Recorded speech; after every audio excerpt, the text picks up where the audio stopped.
Scarab.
What's next after this weapon?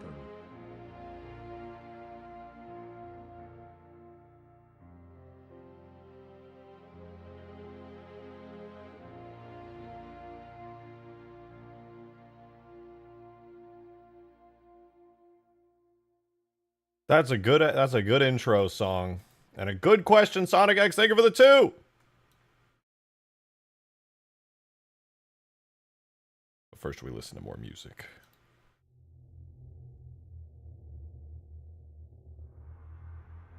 Hello! Welcome! Welcome back, you guys. Sonic X Games with 2 said, what's next after this weapon? I haven't decided yet, but definitely something Ultimate Forge, that's for sure. We got some Ultimate Forge to do, to take care of, and it'll be a lot of fun, I think. A computer virus, yeah. And Green's right, I delete the Halo 3 editing kit, and I never touch it again. I go touch grass, I go start a family, and I buy a sports car, start a podcast, and then get divorced, probably. There's a whole series of things I'm planning on. I got huge plans for the future, but, you know, for now, we're going to work on the glassing beam weapon. And welcome. I hope you guys have been having a nice day today. Apologies for no stream yesterday, but for once, that doesn't mean I didn't do anything. I actually kept working on this thing a little bit. Become the Jeff Bezos. You know, he's a little bit of inspiration. That was my date. I didn't go on a date. I went out with friends. We did stuff. It was fun. We went... Where did we go? Now, what did we do? We went over to a friend's house, drank a little bit, Ubered down to a fun place, had a good time, drank a little bit more, Ubered back to their place, Ubered home, had some more good times, woke up the next day, felt like death because that's what happens.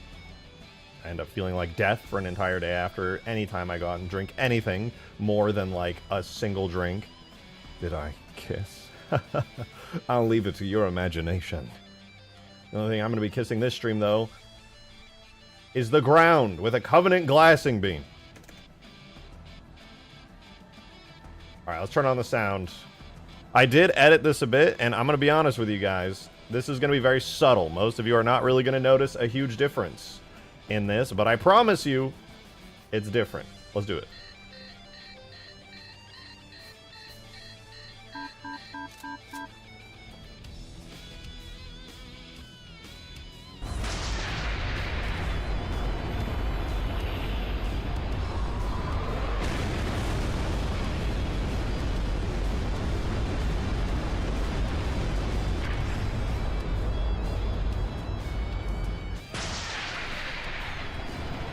Nice. Good to see it. It's still working. That's a red-ass tree. That's a crazy-ass tree. All right, so I think we can all agree that's pretty damn cool. That has not changed. All right. Overall, very cool. There's a couple things that did change on that, though, that I want to talk about. I mean, obviously, the last stream, 2 days ago, we did the HUD. Not perfect, but pretty cool HUD with, like, some animations and stuff. We got it mostly working. Just the very, very tippy top right still shows a plasma cannon icon. That's the last thing I really need to change on the HUD, though I may enhancify the actual like HUD reticle in the center of the screen. It's a decent design, though. So let me talk about what did change and what I'm thinking I want to keep working on before this thing is like done. So I think that this part's pretty cool. These giant holographic like plasma rings come up, big light shines. And then as soon as that happens, everything within 150 trillion miles gets EMP'd by the fact that a Covenant Corvette has blasted into the map. your shields go down, the world starts shaking violently, every vehicle falls out of the sky like a bunch of moths that just touched one of those little funny zappy lights. And then this is where the change begins. So, the charging effect here, when this thing is charging up, you can see it happening. It's pretty cool. I think it could look a little bit fancier than that, personally. I made this effect years ago now for the original vehicle version of this. And then when it fires now, I took some of the effects from the E3 2007 Halo Wars Scarab that is nearly done now. And you can see when it first fires, there's a very large burst and a lot of effects to it. As you can see, it goes boom, giant burst of plasma, big plasma ring, just boom. And then the actual beam itself, you may not even notice it, but it's a lot bigger. I actually doubled the size of the beam because I felt like it was kind of thin, which is kind of lame when you're shooting a giant space laser. So it's now about double the width overall, which I think looks cooler. I also redid most of the beam effects in an effort to optimize it, but I think I accidentally made it less optimized at the end of the day. But it also looks just better overall. So if we do slow-mo on this, it looks pretty cool, to be honest. I think I could optimize it even further, so it's like pretty much always going to render. But yeah, that's what it looks like right now. I was hoping that I could just do away with all the effects, because right now the way the effect works is this, okay? Every second, 30 beam projectiles are shooting straight down. It's 30 per second, like super fast, and that gives you the illusion, right, of like a continuous beam. That's pretty much how I have to do it, because this is not an actual weapon. It's all a giant illusion I've crafted through obliterating the engine and making it feel very sad and hurt, because that's the best way to do this kind of thing.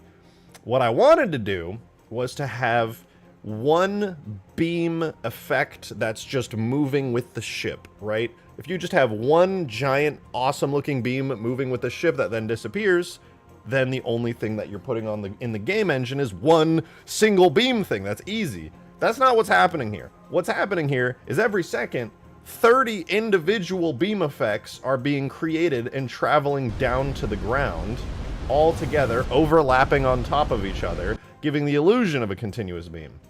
Now, that is extremely unoptimized. 30 per second rather than one giant big beam is not ideal for optimization, which means whenever you're playing a huge grass game and this thing starts shooting its beam, realistically, the beam is probably going to start like flickering in and out of existence, disappearing, reappearing, only partially appearing, because Halo 3 is a game engine from 2007. Yeah, show us the Halo Wars Scarab gameplay. I could do that. So the thing I've been racking my brain over the past couple of days is how can I make it so instead of doing 30 individual beam effects per second to make up the beam, how can I just do one really big beam instead? And to be honest, there is not an ideal solution for that. But I've been thinking, and I think it is possible. Dark Steel, thank you for the 3, dude. I appreciate the support. 1984, my wife. What? So guess what? I'm gonna fuck the earth. What? That's right. This is what you get. No. My super laser piss. Except I'm not gonna piss on the earth. Okay. I'm gonna go higher. I'm pissing on huge grass. That's the arc. How do you like that, Obama? Obama? I pissed on huge grass. What is this a reference to? Is this a schizophrenic ramble, or is this a real reference that I just don't understand? In any case, the beam does look better. It does look better. It does look cooler. And in real time, it looks like this.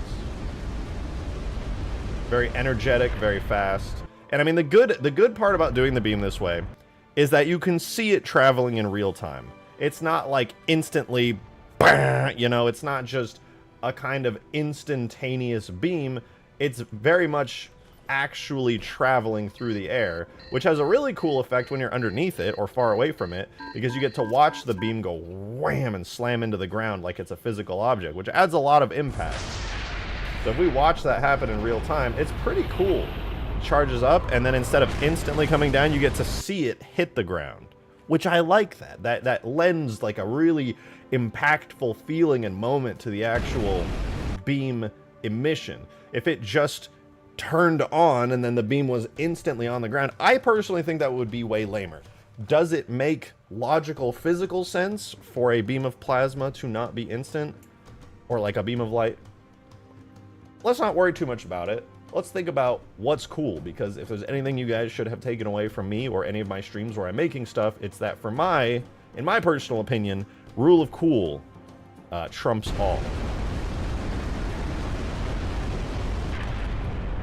So seeing that actually travel, how's it done in campaign? In Halo Reach, it's an instant beam.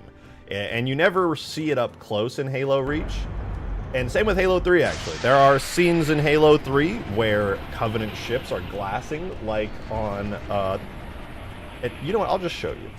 Halo 3 ODST might be the best place for us to actually look at this, because there's a scene where New Mombasa is getting glassed in the final mission. That's pretty cool. But let's go through the history of glassing beams real quick, and we'll come up with a good decision. Because this glassing beam that you're looking at right now, that I've done, is completely custom, right? It's basically, it started out as a Halo 3 Scarab beam, and then I just kind of a lot of it until it turned into a glassing beam. And it very much is its own thing now. But we're going to look at Halo 3, not the storm, not what's it? Flood Voy is Floodgate cutscene.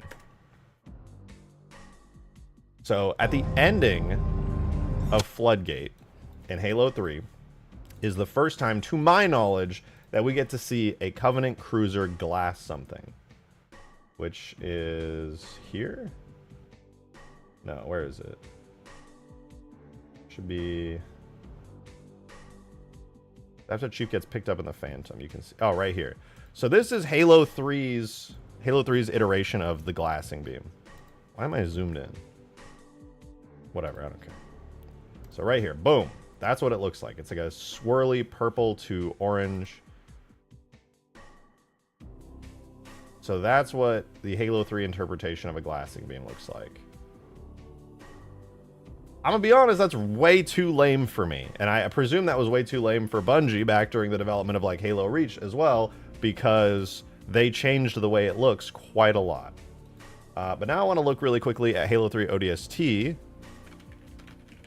and see if anybody's uploaded a video of...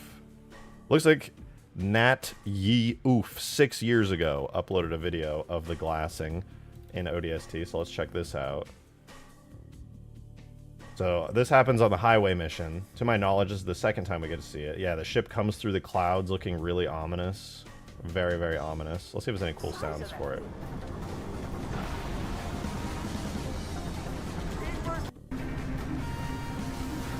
Charging its excavation beam.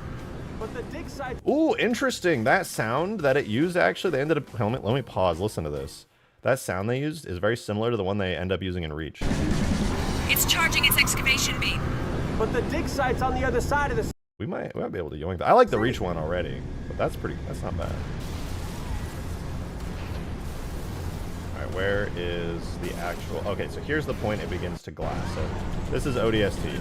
Oh, it's nearly instant.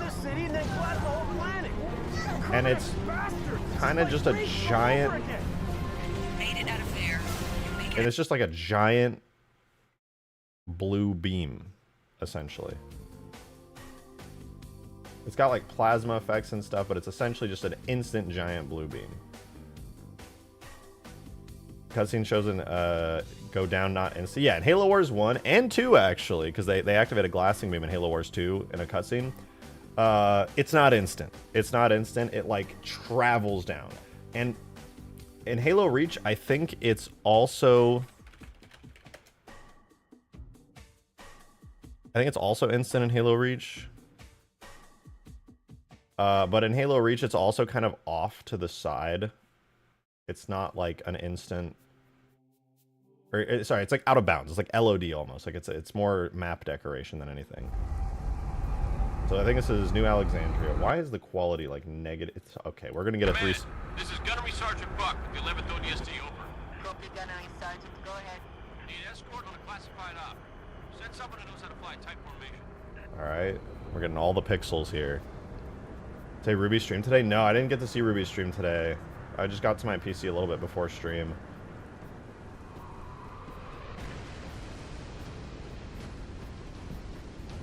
The interesting thing about the Reach one, which is what I based mine off of, it's like an orangish kind of red glow. In Reach, it like is instant and it's very punchy, but also the beam kind of like starts small and then expands wider. Not super interested in that necessarily. It would be good potentially for what I'm trying to do though. I think the best thing that I can probably do for my glassing beam is very similar to this right here, where it's essentially just a very, very long fixed length beam. In fact, I want to now look at the Reach editing kit to double check just how all that works. Make the beam green as it's green in Halo 4, and Halo 4 is the new king. I think I don't need to tell you guys that I hate the green Covenant lights in Halo 4. I don't think I need to explicitly tell you how much I despise that. Anyway, though, for the glassing, I don't know if that would be. I'm gonna guess that would be under like objects, vehicles, fleet, Covenant, fleet. Where would it be? Blah blah blah. They're not a Covenant fleet area. Where are the? Where's the? Isn't it under Covenant vehicles? Human. There's human fleet, right?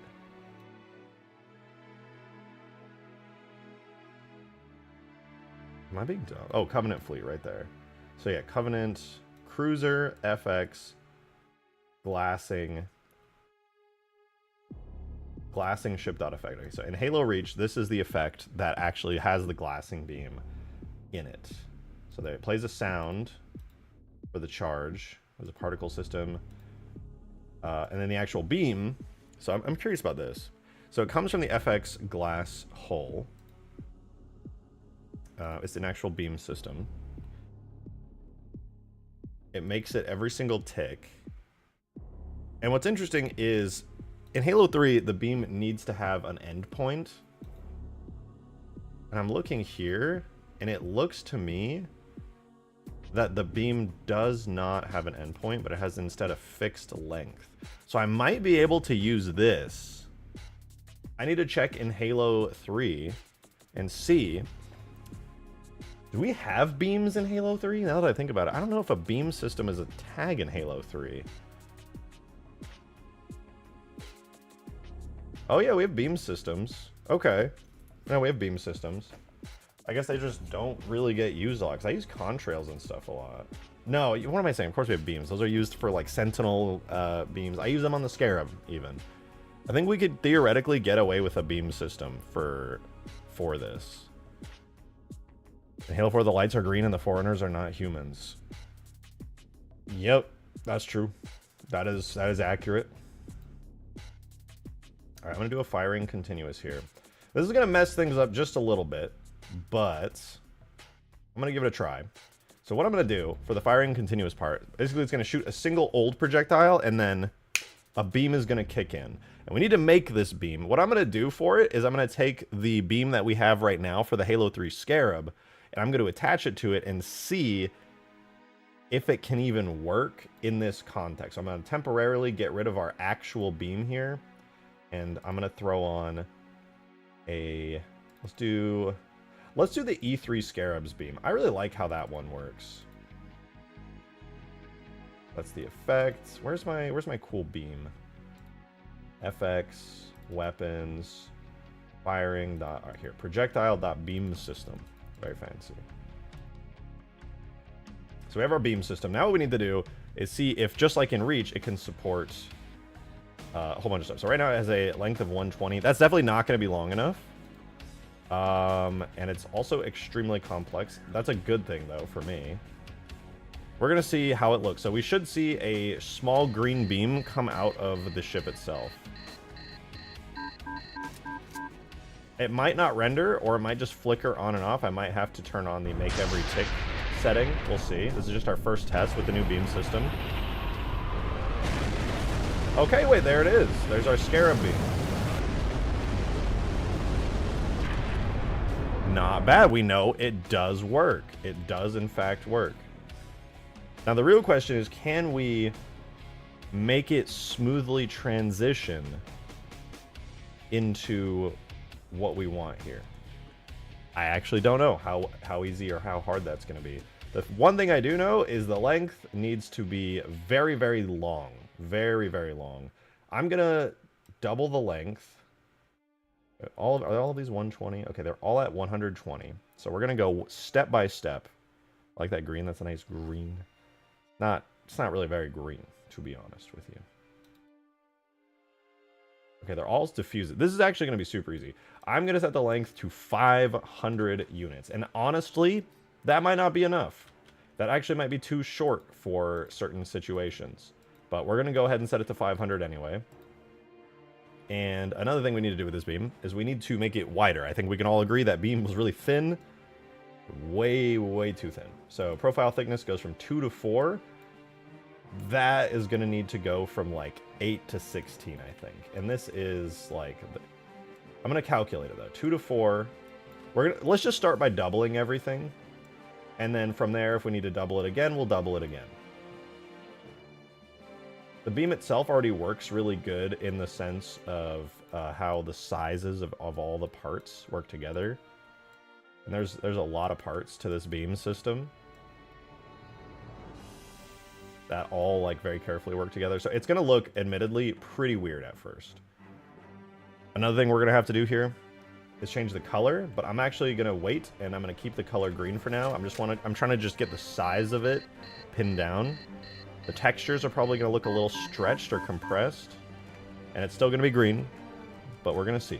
We're going to see.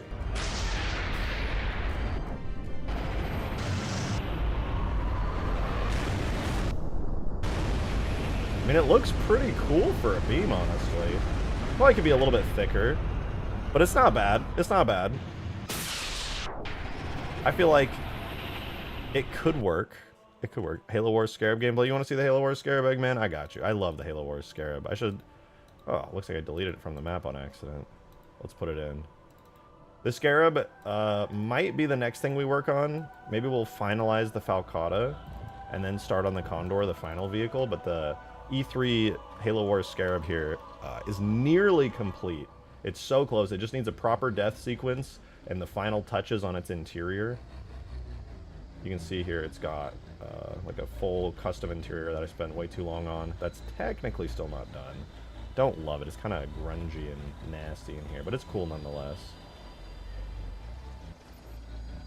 And it looks like I can drive it from here. Nice.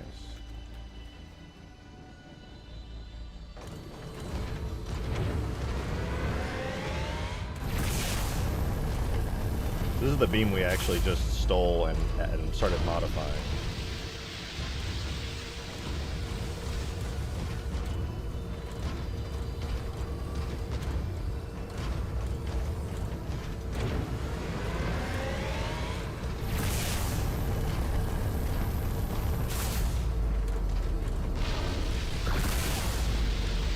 It's pretty slick.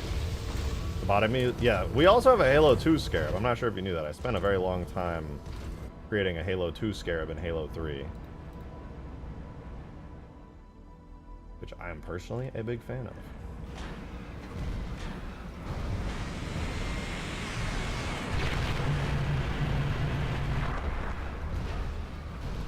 Destructible trees. I wish. Destructible trees would, like, destroy the map. They would not render in right. There's just too many. There's over 400 trees on this map. They are everywhere. It doesn't look like it. It doesn't look like it's super dense or anything, but there are over 400 of them. Quite a lot. Halo Archive, there's a Halo Online weapons. Might be useful for Halo 4 Infinite. Maybe. I'd definitely take a look at them. I love the Halo Online weapons. I've always had like a soft spot, maybe just because I have such like a nostalgia for like El Dorito and Halo Online. That's where I started modding originally, actually. So I just love the whole project. I especially love the gold guns. God, I need a gold gun.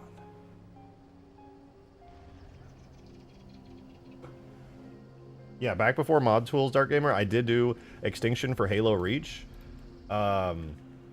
which was a lot of fun, but sadly it's broke with an update. I started working on another Halo Reach Extinction mod, which I plan to get back to someday, but for now, I've just been mostly focused on finishing my current mods. I made a Halo 2 Extinction, which was pretty fun. I enjoyed that one a lot. Beam outer, this one's probably a little paler if I had to guess. Oh yeah, it looks like it is. And we have cross Halo 2, this is going to be the main inner beam cross. And then we'll do the faded beam here, which I presume I just added for a little bit of extra. Alright, that one could be a little bit more red. Alright, so now we have the beam again. I think I should probably double the size of the beam yet again, but now it should be red. Drivable Kraken. I don't really like the Kraken. I've been asked many times to do a drivable Kraken, but I don't want to. I don't really like it. Friend made something, so he turned into a 3D model. Alright. Giant Covenant Stick. I do have a Harvester. Alright, so there is a beam. It's way too thin in my opinion, but there's no doubt that is a beam. It's definitely a beam. But I think I'm going to just double everything in size really quickly. I don't think doubling is going to be the move. I think it's actually going to be too big when I double it now. But it's better that we try it, realize we hate it, and then subtly start downsizing stuff. That's generally how I go.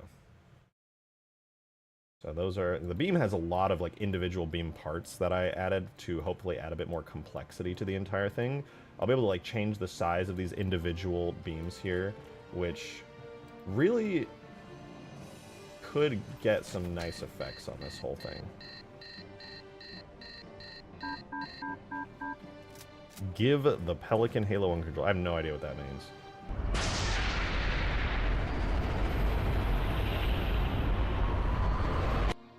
Alright, so we get this. Let's go game speed 0.1. Slow-mo. Boom. Alright, so here's how the beam system looks currently. I'm gonna say it's cool, but it's compressed very tightly. All the textures are very, very tightly compressed here. There's especially one cross-shaped texture that is extremely, extremely compressed. I'm going to try figuring out which one that is. One of these, there's a cross, Engon, cross, so and cross H2. This one's 0.15. I'm going to change this to 0.015, and we're going to see if that helps. Wait for a new one to spawn in. Whatever does. Does not.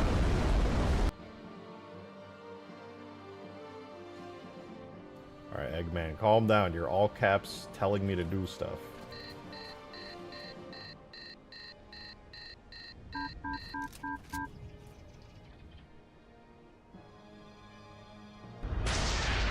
Let's see if this helped at all or if it made it worse. Let's see, game speed 0.1. Okay, it looks like that did help. The part of the beam that I was just editing is now stretched pretty wide over the entirety, which is good. That already looks pretty dang cool, actually. The tube itself, look how that thing is tiling to just an absurd degree. So I'm going to change that immediately. The tube has a UV tiling of 1 and 3. Excuse me? 0.15 and 1. 1 and 3 is insane.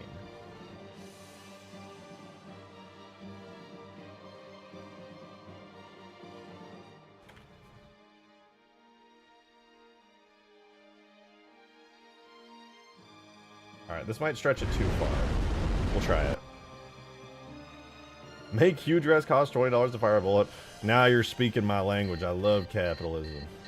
I'll manage to program in a battle pass. And you'll have to pay exorbitant amounts of money if you want to have any fun at all. It's going to be pay to win.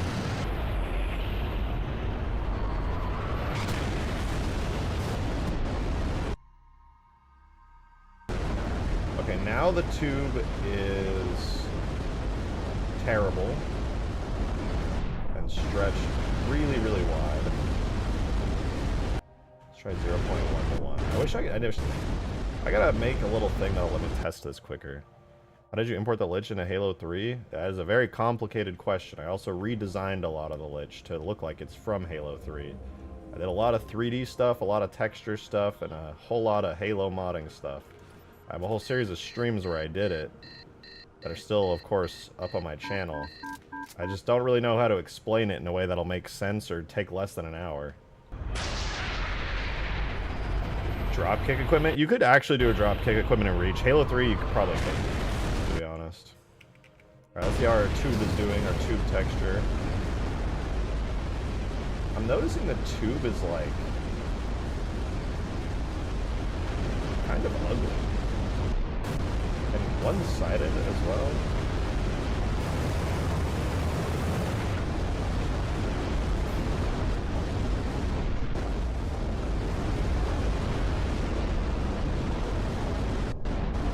I gotta take a look at this. What is this tube texture it's using? Okay, it looks like this. I think it needs UV scrolling on both axes.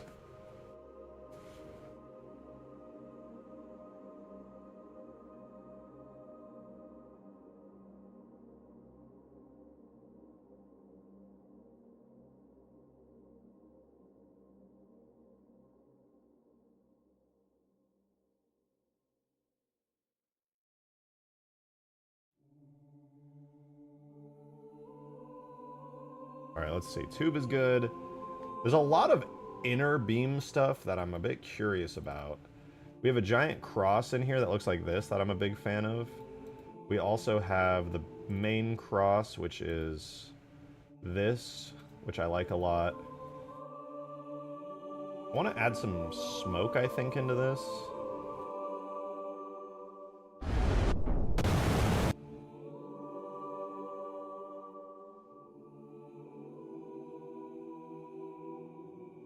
Yo, what up? Welcome to the stream, dude. Welcome, welcome. Oh, I already have it, I think. Flaming trail? Yeah, it's like a very smoky trail. How come I don't see this? Maybe it's an opacity thing? The profile alpha is pretty dim. It is wide, though. I wonder why I don't see this. Profile thickness is... It's very wide. Alright, let's fire it again. I want to see if I can break down some of it. Because the beam itself, I don't know about you guys, but I think it looks good. I think it looks good. Now we just need to make the appearance of it match. I just kind of threw it into the... I just kind of threw the new beam in there. I will not replace the Corvette with a cruiser. A lot of people are like, Corvettes don't glass. I beg to differ, because this one is. Yeah, I do think this beam looks really good. I can't really complain. It's got like a nice red light. Got a nice tube. The problem is that I don't see like the gas, the gaseous part of it anywhere.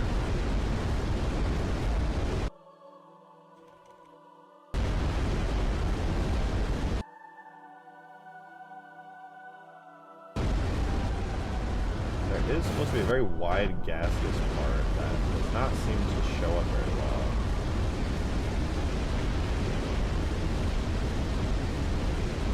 Oh, maybe it's set to an aligned ribbon and so it's not showing up? No, it definitely should show up nonetheless. Let's see, what do we have here? Anything? Oh, maybe it's because it's not double-sided? I guess we'll never know.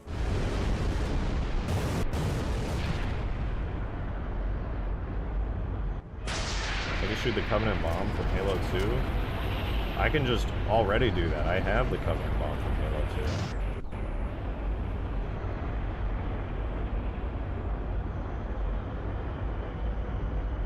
Right here.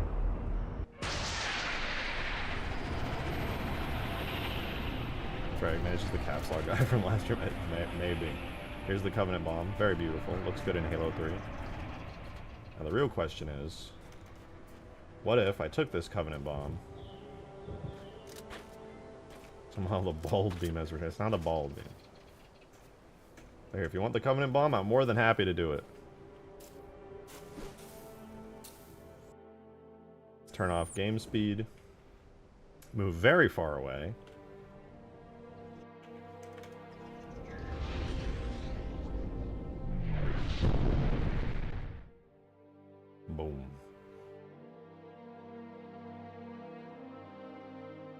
Covenant Bomb destroys everything.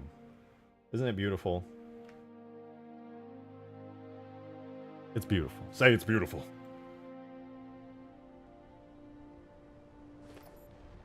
Seems pretty small for an explosion. Yeah, it only covered most of this enormous map. Slipspace bomb? Yeah. People are probably going to get frustrated by the fact that the Corvette comes in atmosphere and Slipspace is in and out, and that doesn't happen, and the Covenant bomb basically does. The Lich moved from the bomb? It sure did.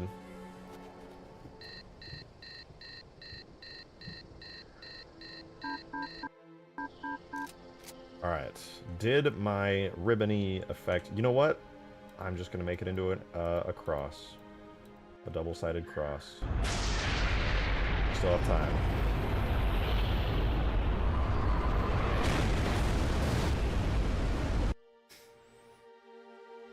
Okay, not bad. I do think the beam looks pretty good. And then I think the beam will look especially good when the ground is melting beneath it. So... I'm gonna finalize it, and I want you guys to tell me if you think it looks good.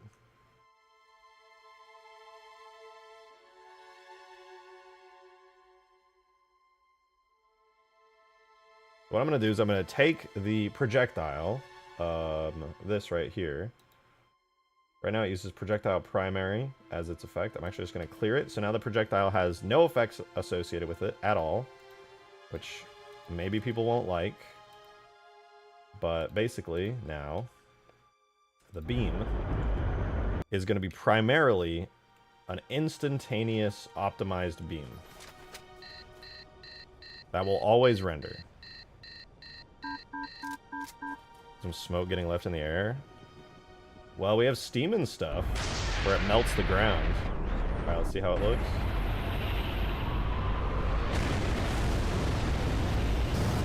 Oh wait, it's not firing the projectiles.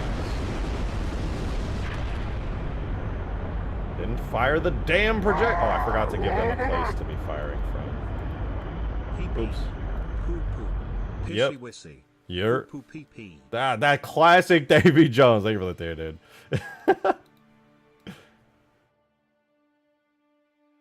I appreciate it. You understand me.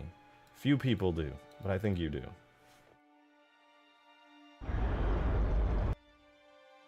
Smoke coming off the beam because the beam is red hot plasma. That would be pretty sick. It's doable. I could make like smoke appear like the air is ionizing, which I guess is what the plasma would sort of be. Anyway.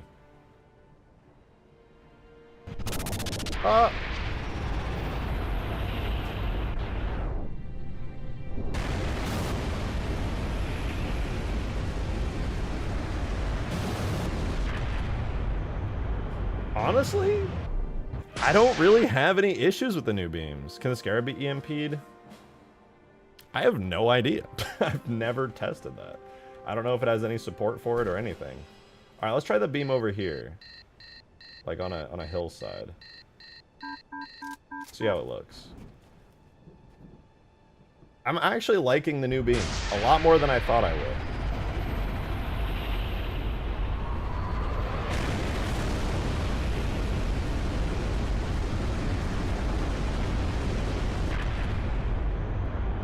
I mean, it still looks really good. DePaul, thank you so much for 15 months, dude. Thank you, thank you. In the jungle, the jungle's sweet. You said that really quickly. Level 1 regret powers from Halo Wars, are you making those effects stronger? I think I'm going to leave it as it is for now. There's already a lot of secondary effects that come from this. The beam itself is extremely damaging, I think that goes without saying, but when this ship actually slipspaces in, it creates a giant EMP that stuns all vehicles for a minute, cuts down all vehicle and player shields and everything. Are the invis bullets still firing at 30 ticks per second? Yeah, they are. It's still, they're still there just like they were before, but instead of seeing them, you just now see the beam in its place, which the beam renders in one single complicated beam rather than 30 complicated contrails every second on the projectiles, which are now invisible. So yeah, projectiles are invisible, and now you just see a visual of a beam in its place, which is way more optimized, by the way. Also, I didn't say this off stream, but I completely fixed the Corvette with its disappearing issues and stuff.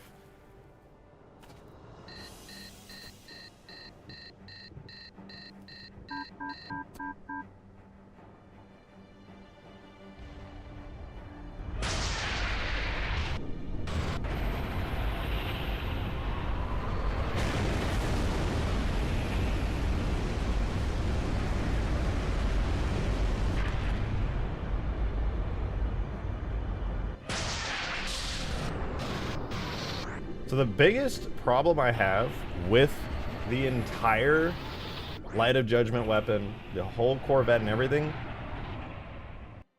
is... Wait, if you fire at the top of a building or hangar or something, does the beam penetrate through the... Oh yeah, no, that's no longer an issue. In fact, although if you tried to do it above like the hangar, I'm pretty certain it just wouldn't fire because the skybox isn't tall enough. I could fix that by raising huge grass to skybox and re-importing those parts of the map. But that's also a ton of effort, and I would have to relight bake the whole map, so some other time. Anyway, I'm gonna blow up the light mapper.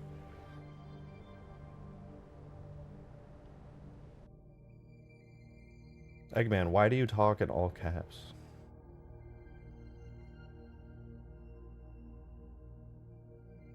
Halo 3 light mapping sucks. It really, really sucks. It's the worst.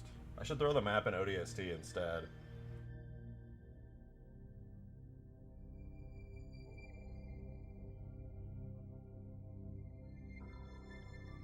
So you can see it? Did you think I couldn't? I was responding to you multiple times. Glass the Halo 2 bomb. That is my favorite. It obliterates everything. But yeah, I fixed the Corvette now has 10 whole HP. 10 HP. And the way that I'm destroying it now is that the Corvette, even though it only has 10 HP, which is like less than a fucking grunt by a lot, it can only ever be damaged by my special new damage type that is only existent in the game engine to destroy the Covenant. To destroy the Covenant Corvette. So now that just like how the Mantis, when it stomps, it does a special type of damage that only damages everything but the Mantis. So anyway, it works now. I cannot make the frigate in the sky get EMP'd, sadly. It's just a scenery object. Alright, I want to try one more time. I want to take a look at it, see how I feel about the whole beam overall. He has air. Check it out.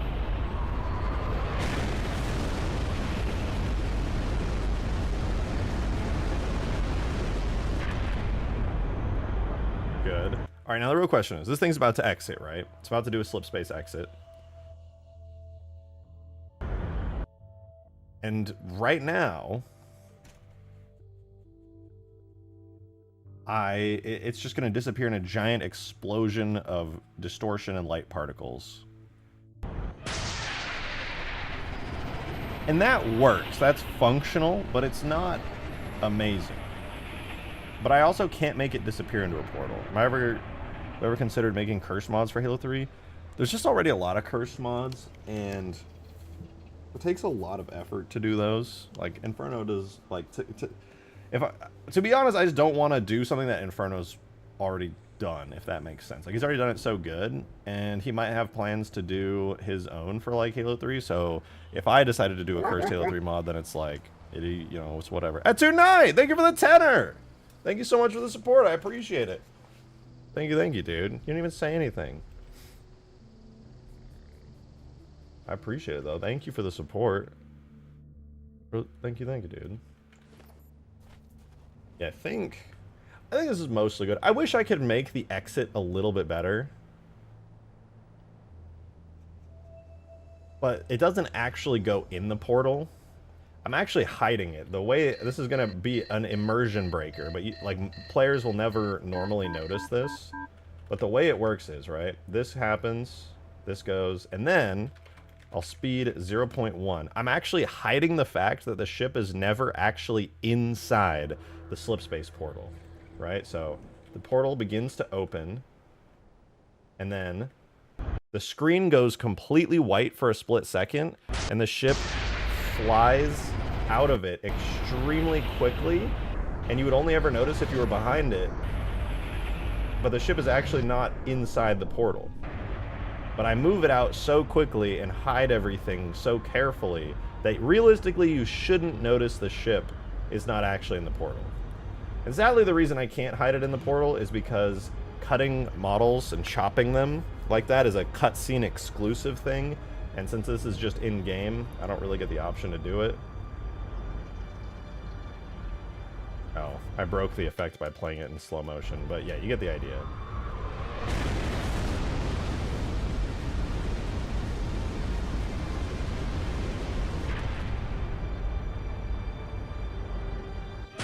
I think one thing I need to do now, with the optimized glassing projectiles that I'm firing out, is I need to make them travel instantly. You faker, I know. But that's all video games are. They lie to you. So I'm going to make all of these projectiles instantaneous from now on.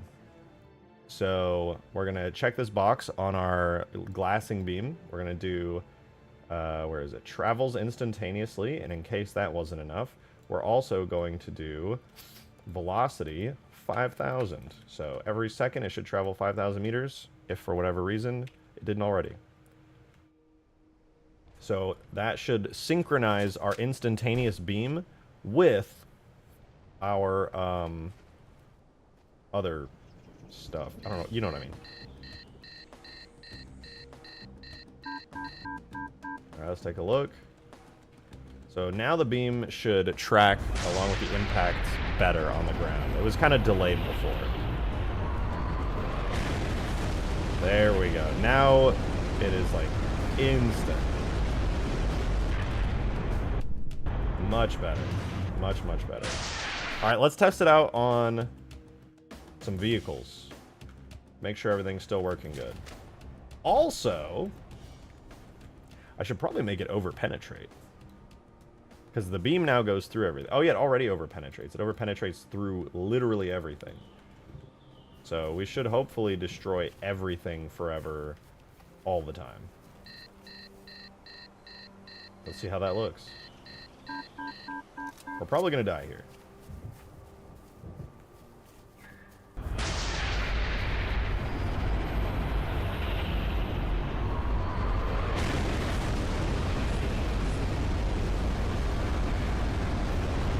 Yep, it just melted right through absolutely everything.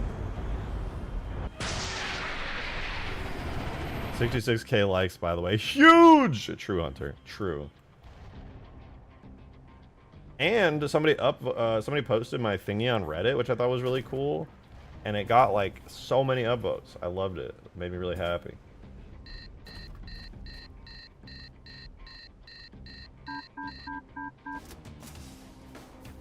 I'm in danger. Alright, let's see. With the new beam.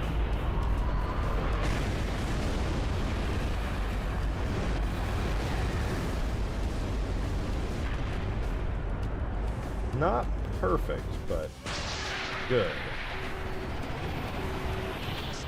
Did it just kill the Scarab? I don't think it can kill the Scarab because the core has to be destroyed. It did damage it, though. I feel like it should have killed the Scarab, but the little shield here has to be destroyed by a player first. You know what? I should check that very quickly. I think there might be something on the Scarab that makes it unkillable by nukes and stuff that I may have never looked at before. So I'm going to check that really quickly. So if we go Scarab multiplayer and go to its model. On the model is the engine with the shield. And in here, where the damage is controlled, parent never takes... Well, shield depletion is permanent. That's all fine. Let's scroll down a bit. We have main and death.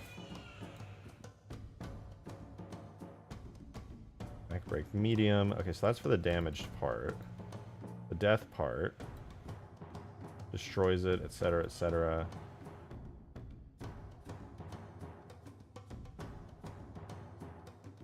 Where's the shield? As shield depletion.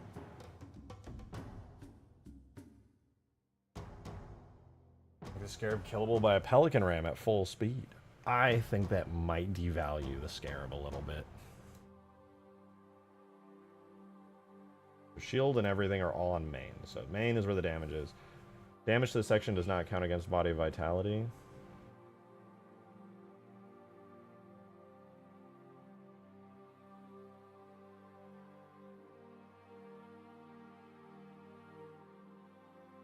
I don't understand how the shield on this thing works at all.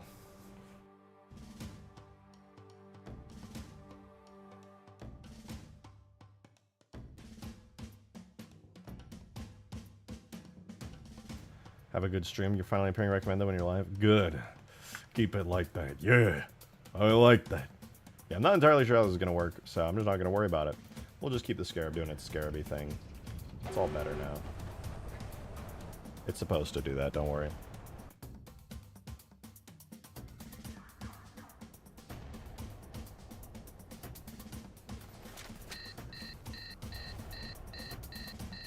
Let's try there. If I shoot it here, let's see if the beam is long enough.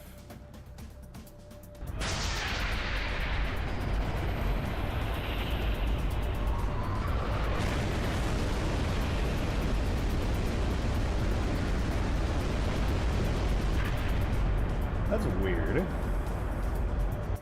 Not emitting enough decals. I'm probably gonna have to edit the decals for that to make them work just a little bit nicer, because they kind of disappear. Like, that thing should definitely be leaving an intense amount of decals.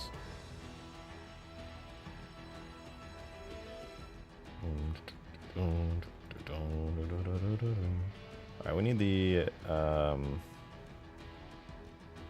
guess we'll go through here. No, we need the glassing beam crate. Yeah. Glassing beam crate is attached to the Corvette. Here's our firing effect. I think we should enhance the charging effect as well. I think we can make it look a little bit cooler. Alright, let's go to our projectile. Wait, that's the beam system. Here's our optimized glassing beam, the instant travel one. It, upon detonation, does the beam impact effect, the same one I've used for forever for the Corvette and for the glassing beam and everything else. And there should be a decal here somewhere. Yeah, impact decal system.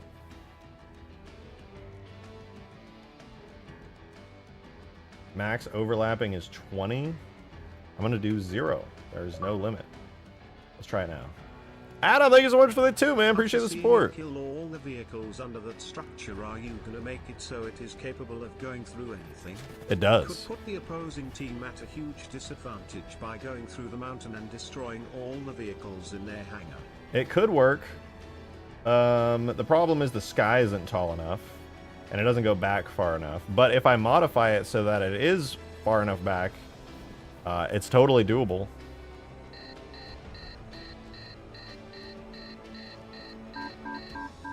Alright, we're testing the decal, so hopefully it leaves a giant scorched mark on the ground.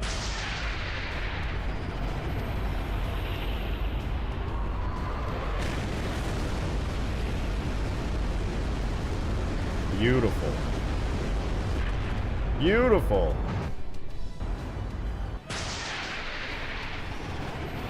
And then we definitely need a new sound, because that's the entrance sound playing a second time, which doesn't sound that great. So when's the Corvette gonna hit the gritty? It does every time. It just does it in a single frame, and your brain is too slow to process it. Sucks.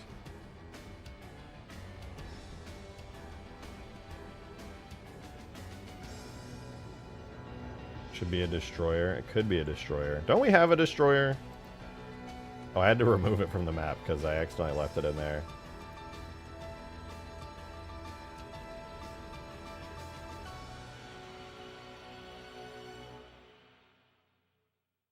Not a scenery tag? What? No. It's gotta be a crate tag then.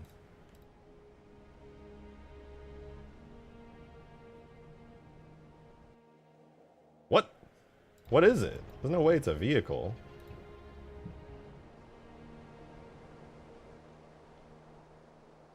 It's a vehicle? When did I make it a vehicle? I thought it was just this giant scenery object.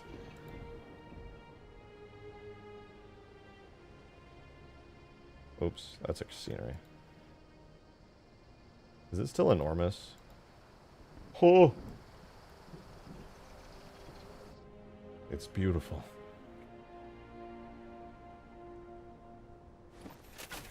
How do I fly it again?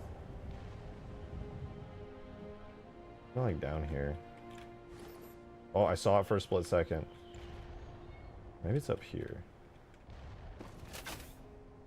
I don't remember! I did it.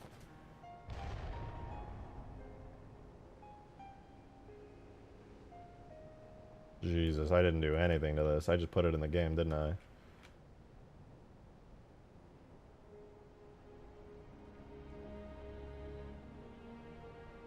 Destroyer's so cool. It is. It needs to be more red, though. It's too purple right now.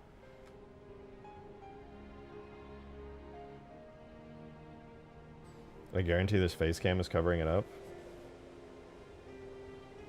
You guarantee that? You guarantee that I didn't debug render spam off? You guarantee that?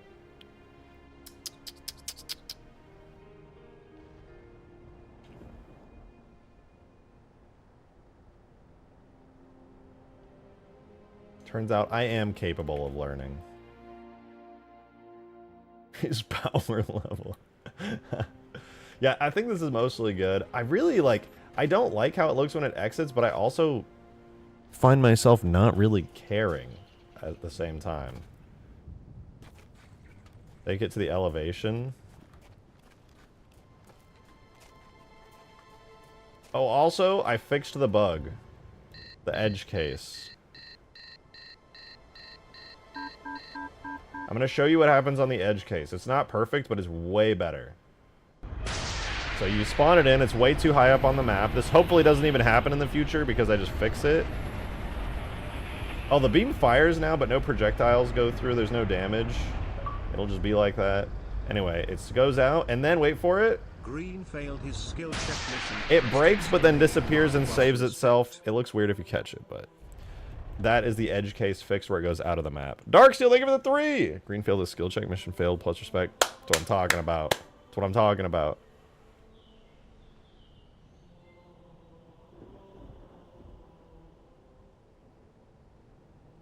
Did you the cool thing my friend did? Don't show unless you believe it deserves it. Okay.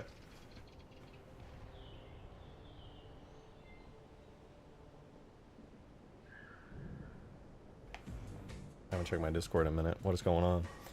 What's going on? Oh wait, that's pretty sick. I like that. It's a nice, good use of shaders. Demon got his PNG turned into a 3D model. That's pretty sick. Bow, bow, bow, bow. That's cool.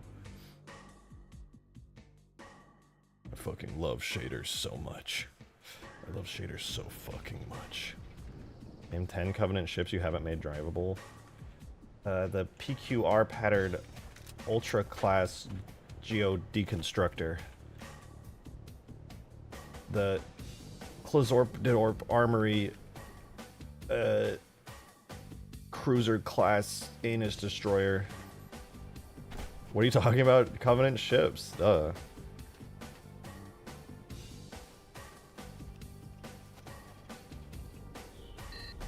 Let's shoot at this. Let's see if it's all good. Because before, if you shot it at any object, it would break, but it should be totally fixed.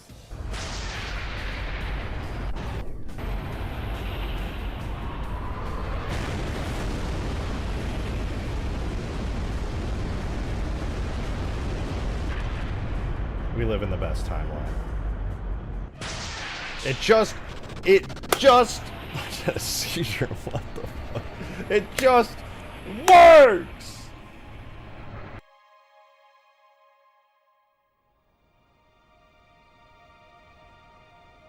so beautiful. I love it so much. Ah!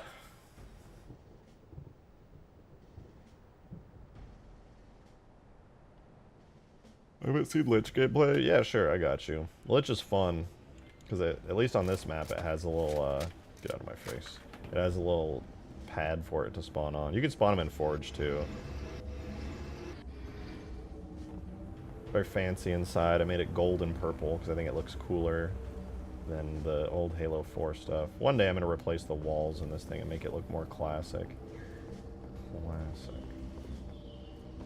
This is the inside. You can go and check out the windows and see the lower floor there.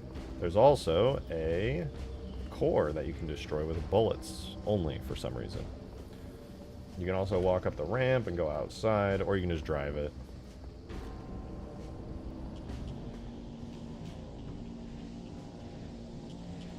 It's got a big beam. Noble Media, thank you for the 5! Will there be destructible ship props? Maybe with AI-driven turrets on them. Would be pretty insane. There's no destructible ship props. There's destroyed ship props, where the ships are already destroyed. We have a destroyed Phantom and Pelican. I used to have a destroyed frigate object and stuff. What happened to Halo 2 Extinction? It's done. I released it. It's on the Steam Workshop.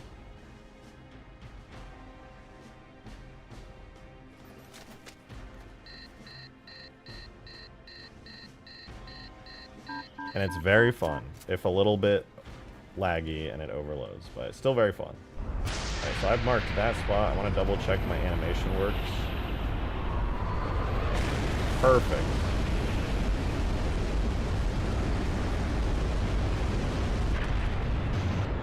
You know what you should do? Finish this really quickly so that we can play games with it. I've seen one short about it. Yeah, I made a video on my main channel that didn't do good at all, and then I did a short about it. Make a glassing gun Easter egg. It fires the glassing beam. That's this gun. And it's not going to be an Easter egg. It actually spawns on the map now. I'm going to do another update to Huge Grass, and it's going to spawn right here every 300 seconds. Speaking of which, let me change its spawn time.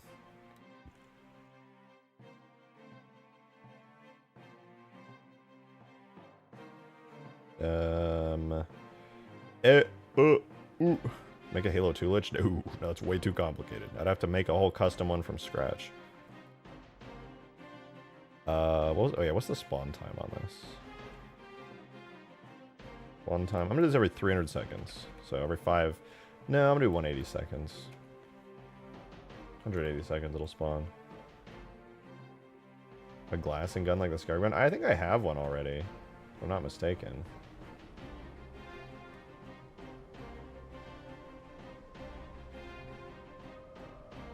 Do I have one? I think I put it under the vehicle folder for the Corvette. I made it a really long time ago, so I don't even know if it works still. Oh yeah, glassing beam handheld. There it is. Gyarados, thank you for the 3! 300 seconds, I can't convert. Tell me in decades. Less than 1. Oh! Yeah, this is it.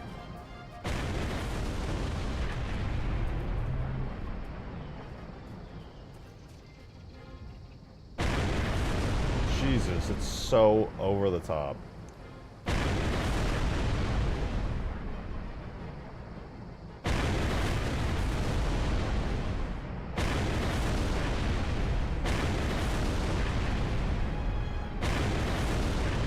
I think it shoots too many, actually. Wait, hold up. Did I accidentally do this incorrectly?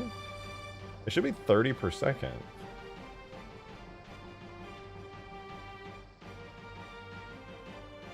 There's not really any reason for me to fix this because I don't put it in the mods anymore, but... What is going on with it?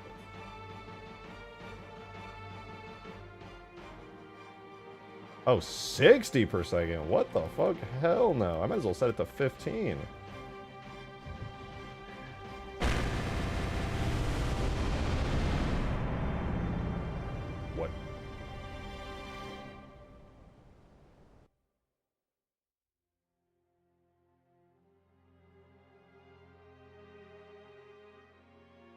Did I put the looping sound on the effect? Make it an Easter egg? Not on this map, it would be too broken, but fun idea nonetheless. There's a light. A screen effect. The sound looping is on primary firing. That should be all I have to do. Oh yeah, we don't need the charged. It doesn't charge.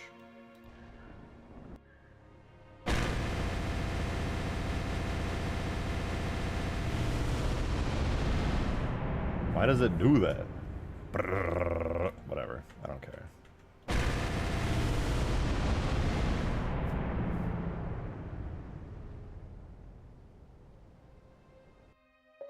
Anyway. Oh, maybe because it uses charge? Use spew. Now it's fine. Adam, thank you for the 1. Make the glassing gums beam blue. Change the sounds to Dragon Ball sounds and put it in Goku's hands. Based. Real. There is one thing I want to do with the glassing beams. I want to have it have like a wide range of smoke coming down it as it fires. I think that'd be kind of sick. Head on Easter egg on each canvas would be funny. See, the thing is, I would love to. That sounds super fun, but if anybody tries to do any balanced game or map and a single person knows where it is, it ruins the entire experience instantly.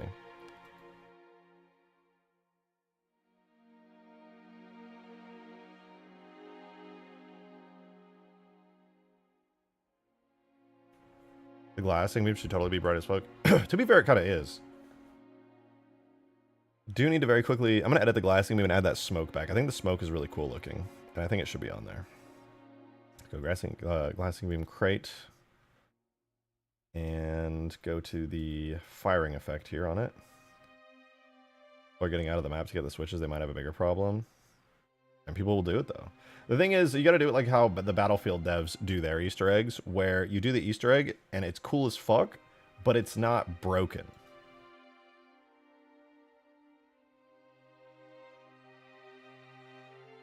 Like a giant shark coming in and like crashing down on that Battlefield 4 map. Sick. Fun. Hard to do. Doesn't really affect gameplay in any major way. So it's fine. But putting in a gun that insta-kills everything within a radius of like 100 meters?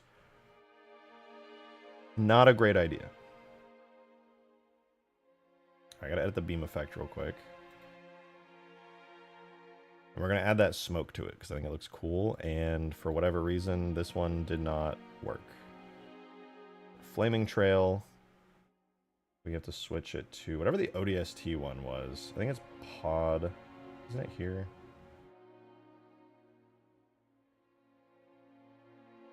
Wispy trail? I don't think it's wispy. I think it might be in a different folder. Yeah, it's not that one. Should be under... Not contrails.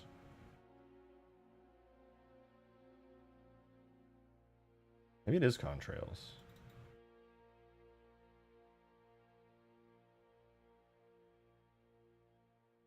I gotta go find it. I forget where it is. It's under the ODST drop pod. Oh!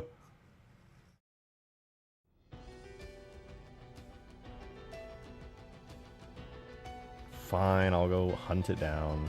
Ugh. Corvette, FX. Corvette weapons, glassing beam, FX.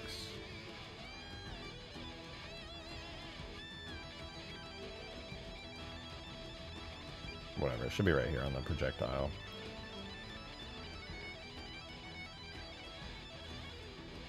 And it has a contrail on it, which has, wait for it, the smoke.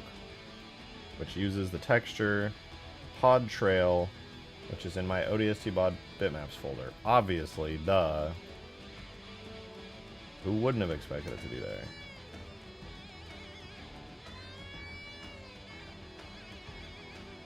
But yeah, there's the ODST smoke I like. Will the glassing beam EMP? The glassing beam itself doesn't EMP. For gameplay balance reasons, I actually made it so that when the Corvette comes in, then it EMPs. That way you have less time to react to it. Like that. Let's look for the smoke effect. Guess who doesn't see it? It's me. I don't see it.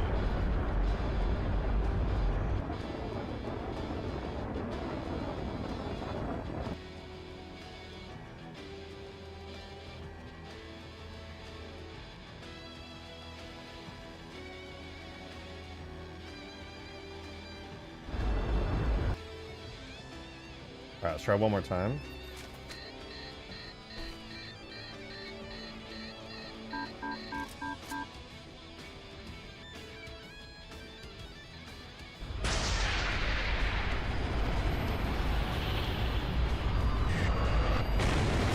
Oh, there it is.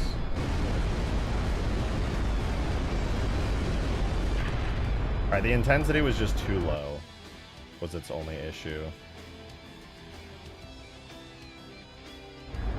Let's check the sorting order to make sure this renders behind everything. Does it have a sorting order? I don't think it does. Well, let's give it another shot.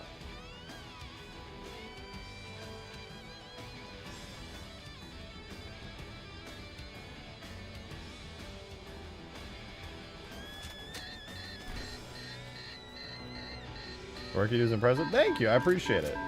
I'm just having fun with it, but I want stuff to be like actually cool. And if I think it's actually cool, then other people probably will too. So I just strive to do that.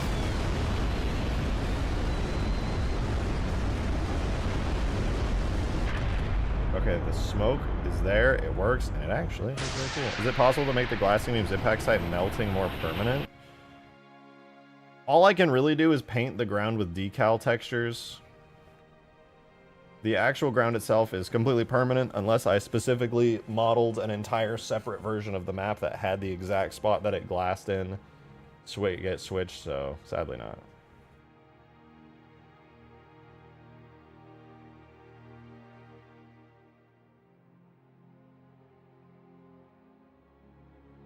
No, sadly. I leave the decals on the ground for a decent, like 10-15 seconds, but if yeah, basically what Perry's saying, if I do it for too long, the game's not going to like it. It's a lot of decals. I put like hundreds of them down. It creates the illusion of a giant melted glowing spot.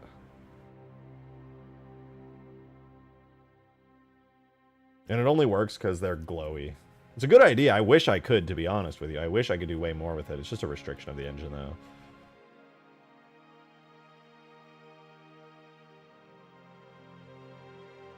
Alright, I'm going to try doubling this. This is probably going to look bad, so don't be surprised when the giant smoke beam looks stupid, but I'm going to see if it looks good by a chance.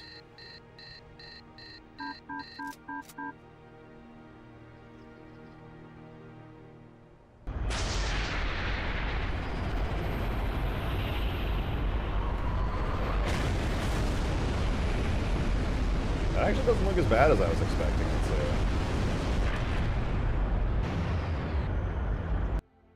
Kind of cool.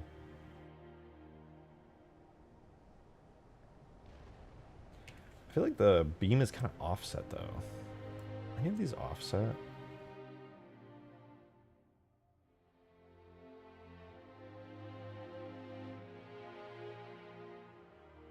No, they're not offset. Let me set this to be a aligned ribbon, not double-sided.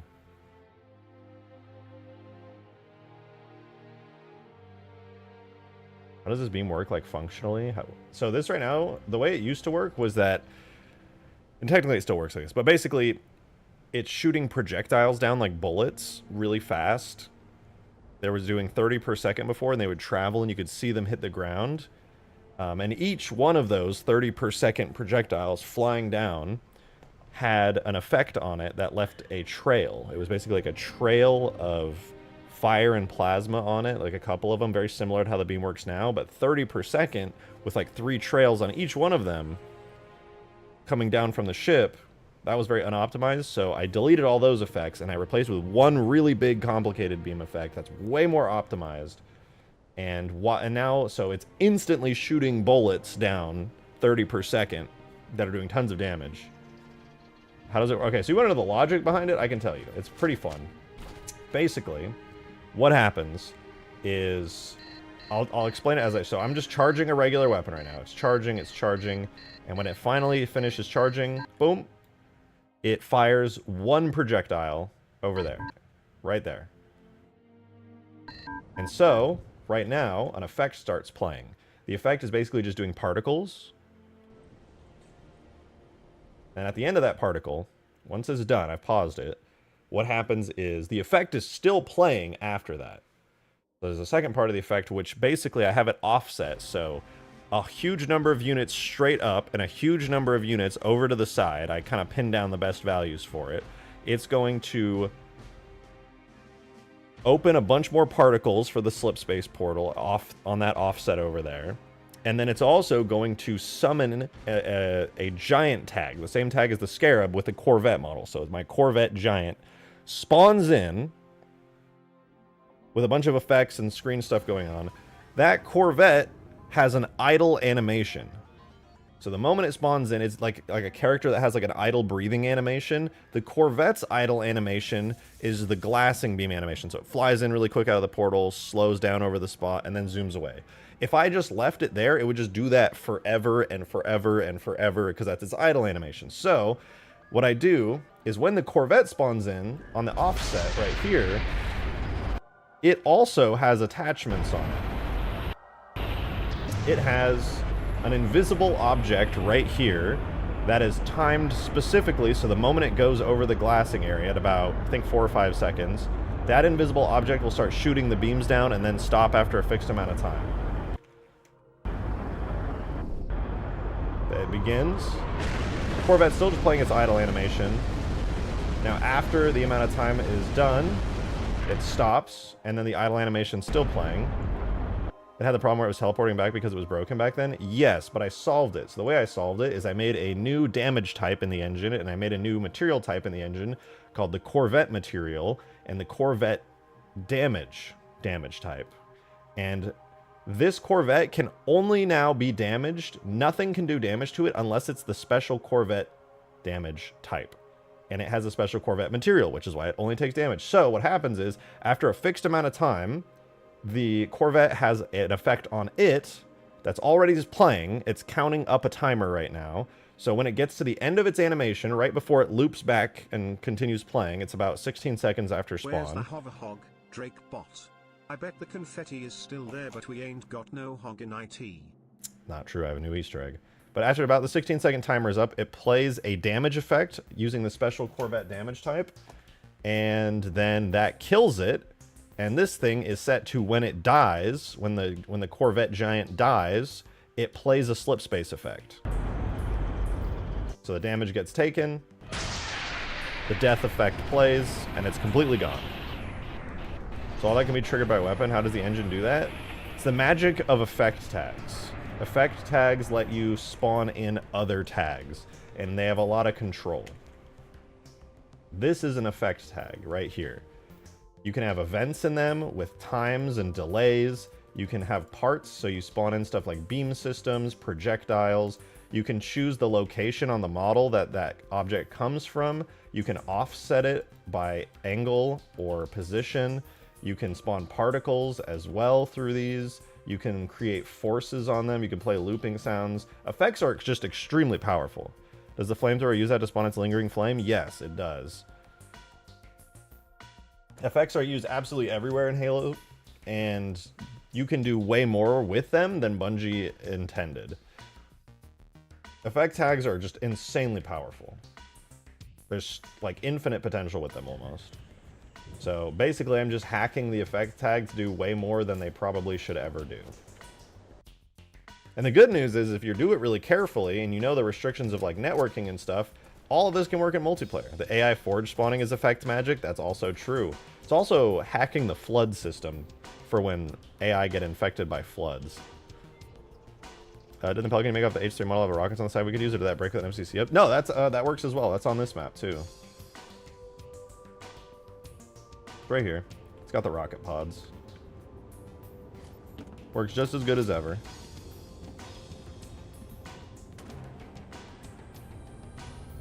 It's also got a chin gun for shooting bullets, but yeah, the rockets still work. Can't get the rockets to fire for the life of me. Yeah, they're completely separate.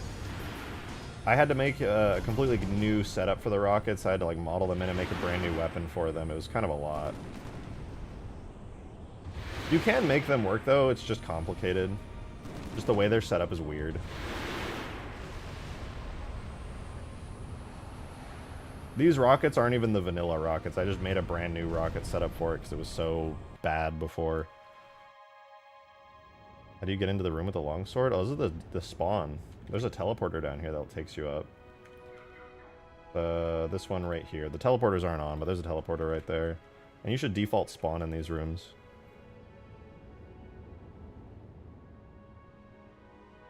The longsword's the best vehicle. Everybody knows that. It shoots nuclear bombs.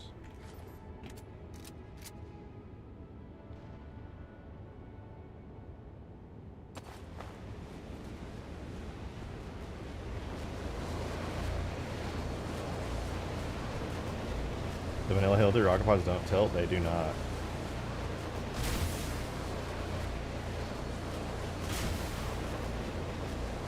I think the Halo 2 Covenant bomb is cool, but Halo 3 longswords now have actual nukes, which now looks small compared to all the other stuff I've been doing.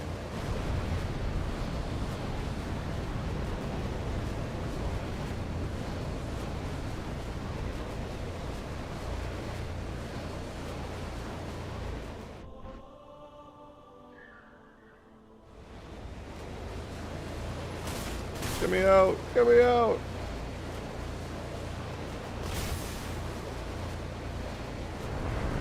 Does the nuke for the longsword work either? Are they in the mod? And I might just, yeah, no, look, they're in there. You just have to hit the melee button on the longsword to fire the nuke. It's Q on keyboard by default, or B on the controller, like the Banshee bomb. What's left to do in Ultimate Forge right now? It's just the E3 Scarab, the Condor, and the Falcata, and then I guess just bug fixes, basically. So not much. It's actually really close to being done. I decided to end up just taking my sweet time because I was burning out really hard, and I'm just trying to make sure that I actually get stuff done in like a timely manner. The current version of Ultimate Forge, the 2.0 test build has quite a lot. Damn, Craze! 20 gifted, bro! Thank you! Thank you so much, dude! Thank you, man. Huge! If any of you guys are getting those gifts, be sure to give your thanks to Craze. That's awesome. Thank you so much, dude. It's been a while. Hope you've been well. Yeah, let's see if rain hits it. Dude, thank you. It would be very rare if rain got it. Been forever since we got gifts in here. That's awesome, dude. Thank you so much, Craze. I really appreciate the support.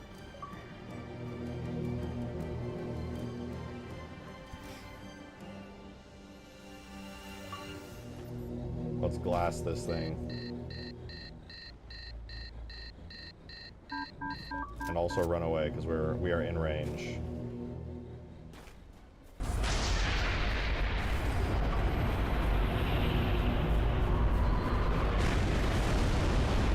Oh, I forgot it doesn't have AoE yet. It's immune. It's immune. At the Long Night Assault is a sky prop in the sky.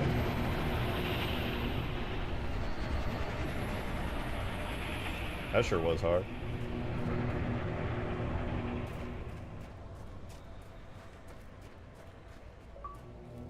Oh.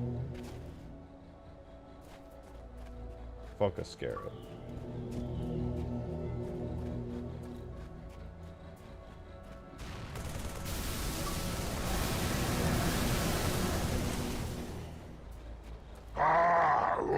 David Jones, thanks for the 5, dude. This isn't relevant, but I believe we should petition to coin Jizzle as a globally recognized unit of measurement for fluids. Huge. That means in your real life, though, you have to say, can you, like, if you want a cup of water, can you give me 3 jizzles of water, please? How long did it take you to make the Halo War Scarab? A very long time. A very, very long time. I had to texture it all, remodel most of it, animate it all, rig it up, do all this custom interior, physics, collisions, and it's still not done. It actually still needs to take damage properly, and it needs a death effect. That doesn't include any of the effects for the beam or the logic behind it. It's been a lot, I'm not gonna lie.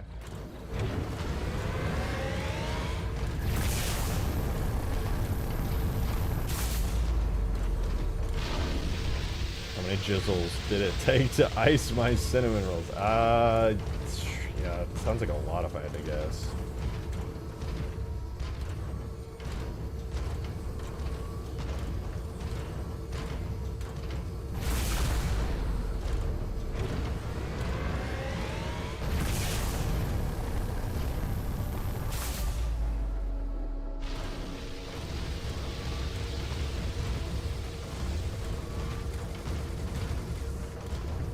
Wait, how the hell do you make that? Oh, shoot the camera. If I shoot the camera, the world just turns a very bright white.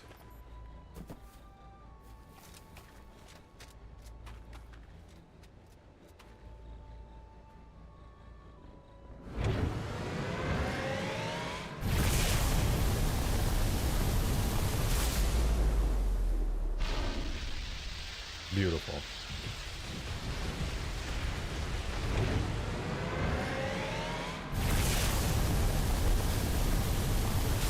Flashbang!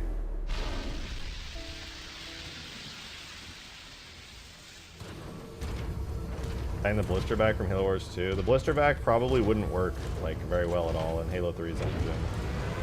It's just a very unique vehicle.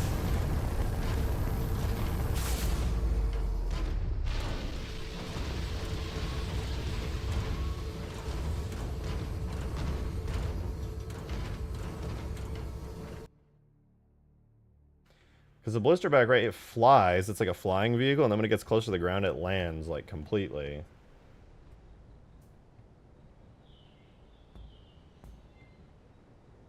No way to toggle transition types between vehicles in Halo 3? No, sadly not. Wait a minute.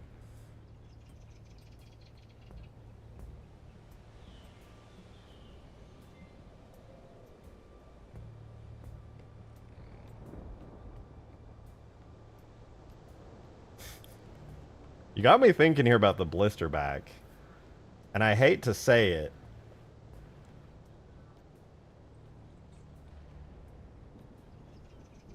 It is theoretically possible. You can have two vehicle blocks. Do they not conflict? I don't know a way to toggle them. Well, my thinking was this, alright? Gonna go have fun with the mods. I know they work, so bye. I'll stay in. Hey, have a good one, Dark Gamer. Thanks for tuning in, dude. I appreciate it. Here's my thoughts, right? If you add friction points, which is what gives Warthog tires their traction, it causes stuff to kind of get sticky to the ground, right? So let's say you have like a Banshee vehicle type, right? Which is called the Alien Fighter. I also use that for the Longsword. And the interesting thing about the Longsword is that if you let go of forward, it begins to fall to the ground. There's a specific value you can set to where if it's going slow enough, it falls. So imagine this had friction points. So when it touched the ground, it gets kind of stuck. And it's always kind of falling to the ground. But if you start moving, it starts to launch you like up in the air from the bottom. And then you touch the ground, it gets kind of stuck. And then, if you made an animation when you're close to the ground that had the legs come out, it's possible. How did I do the... Oh, the Mega Mantis jump's actually really simple. It's literally just an effect that plays a force. So one of the fun things the effect tag lets you do is underneath parts, right here, you have accelerations. And if I recall, I just added a high acceleration to its body. And then I had it so that if the Mega Mantis is off the ground at all, it plays a jump jet effect. So if the animation for falling starts to play, the jets will activate. So if I then jump, which it can do, it will go into the air, which will trigger acceleration and flame effects. So just jumping instantly triggers it to activate. So every time you jump, it forces the jets to turn on. The downside is that if you also walk off of something, it also triggers the jump jets, but I feel like it was worth it. If I come up here, And then if I just walk off the edge, it will also trigger the jump jets because the falling animation is now playing. I don't mind that. I think it's kind of fun. It's almost like it's preemptively catching your fall. It's like a downside, but not really a huge downside.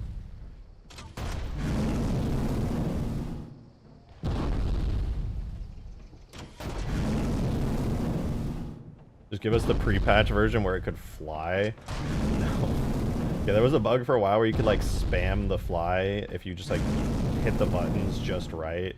And it was really sad. I liked that version because the jump jets worked even better and like smoother, but that bug was horrible.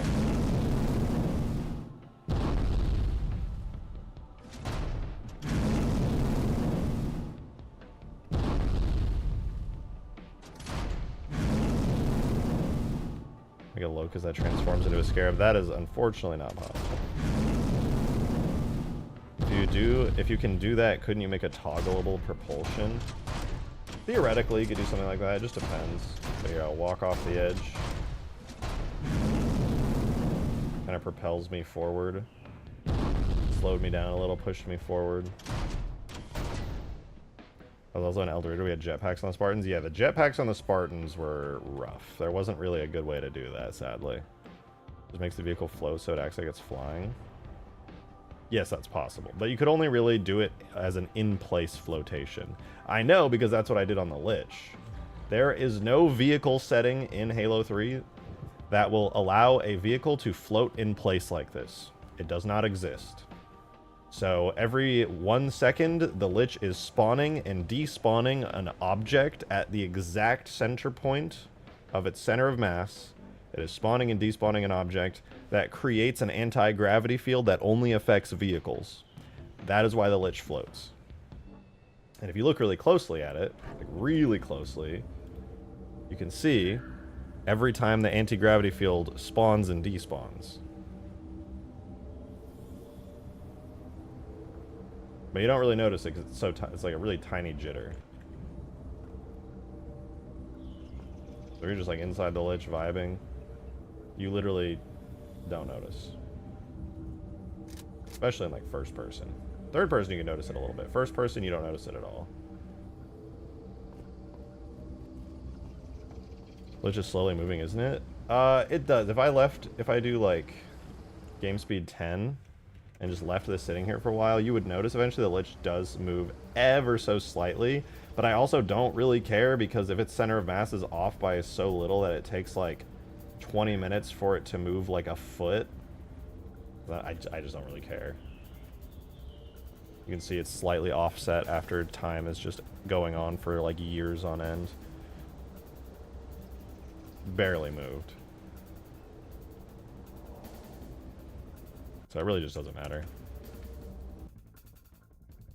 Does it still fly if we don't have 500 times speed? No. It's chilling now. I got the effect to spawn in so close to the center of mass on the Lich that it's negligible. You will just never notice that it's slowly shifting away at like 1 micrometer a second.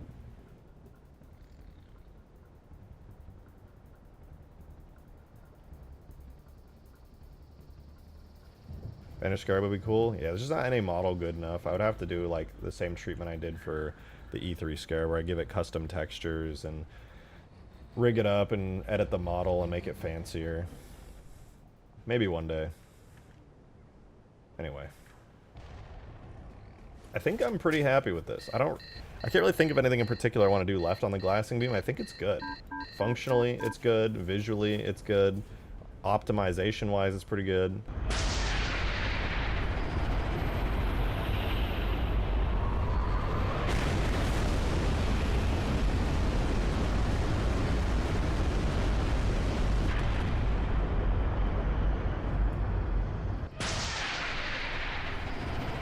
Still not in love with the exit effects, but I can't really do a Slipspace portal. Or can I?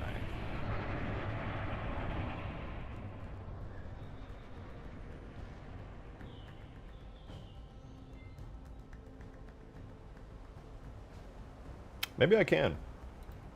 Maybe I can.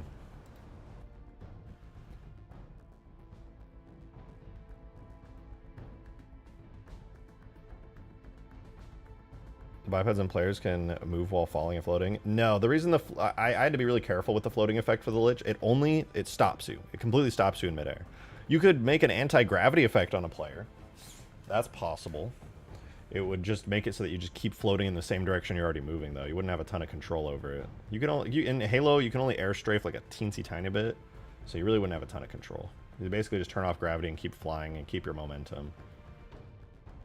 And it would also affect all players in a radius around you, rather than just you.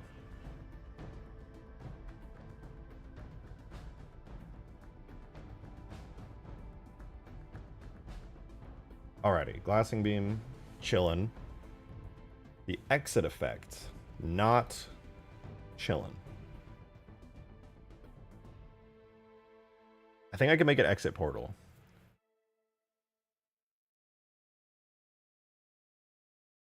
I think I can make an exit portal.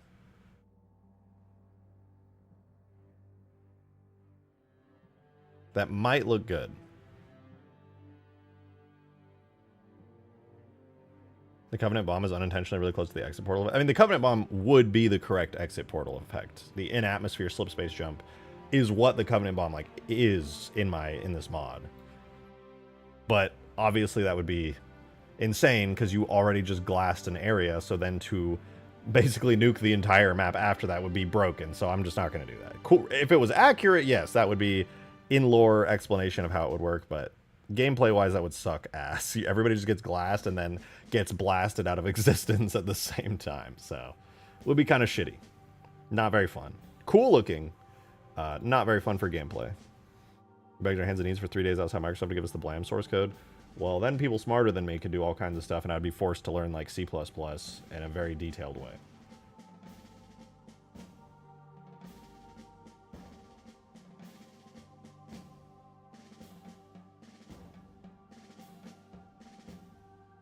All right, let's go through the logic. So, summon Corvette projectile creates this effect when you shoot it.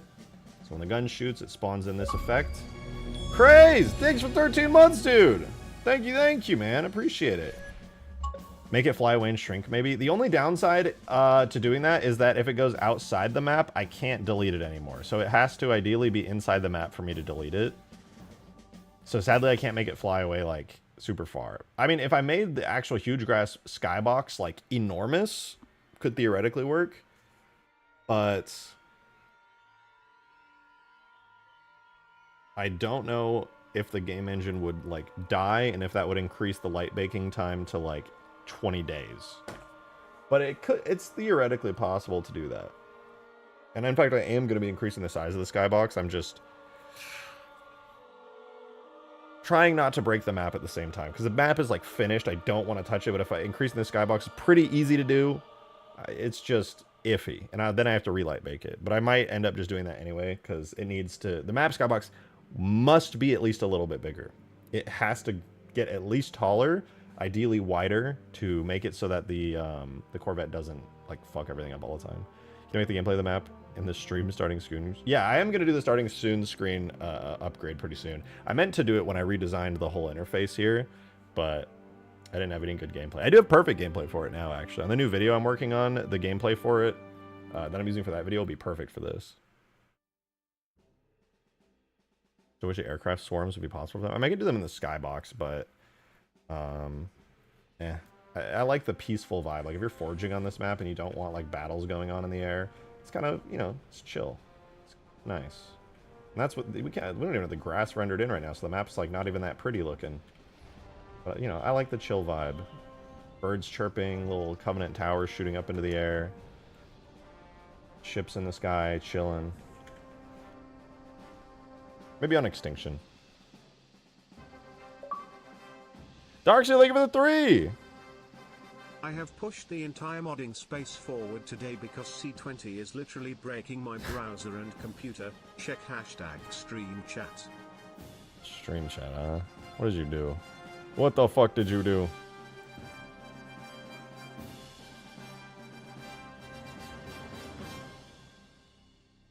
You chat GPT'd it? What? Fun fact, ChatGPT actually knows Halo script. You wouldn't even have to get... You could probably ask it this offhand and it would know.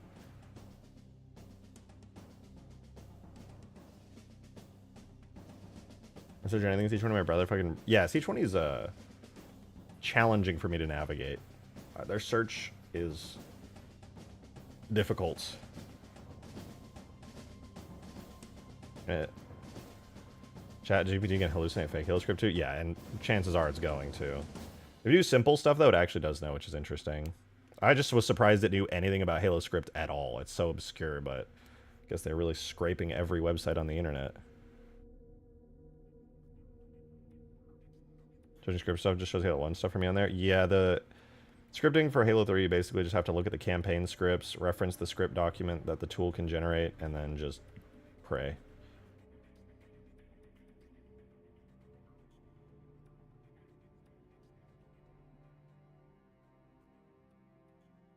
All right.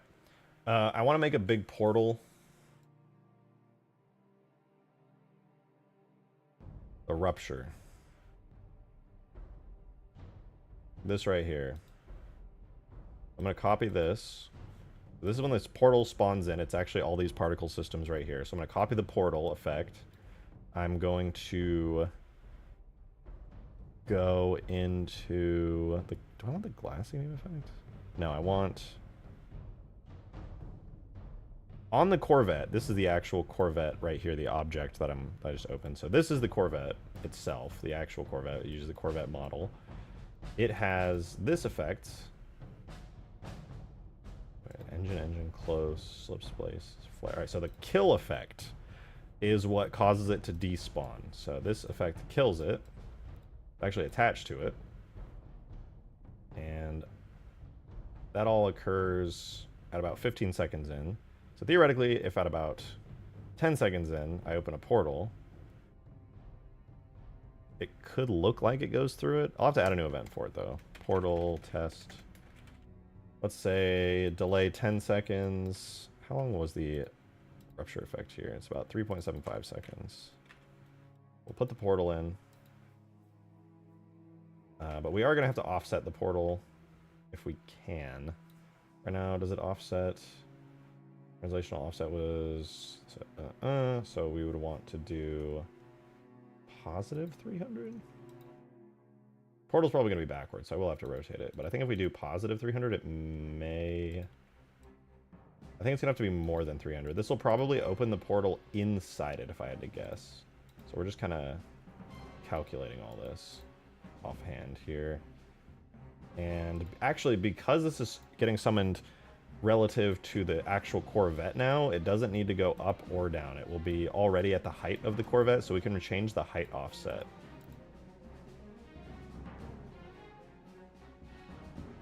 So it doesn't need to be spawned higher. It needs. We're going to see is if positive X300 spawns it either in front of it or behind it. Let's find out. I'm doing what Halo could not. I'm doing what modders can. There's one thing I've learned. It is that modders are obsessive. They're part of the community, and they give the community their dreams. Okay, yeah, it spawned in correctly. Way too early. And a little bit too close. So we're going to give that an extra, like, 3 seconds for the portal to spawn in.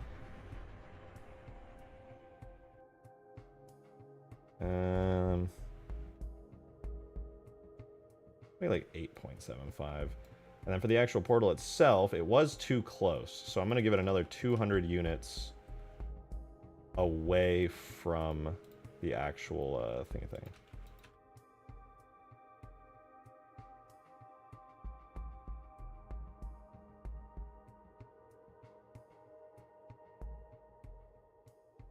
So it's now going to take longer for the portal to appear, and the portal is going to be further away.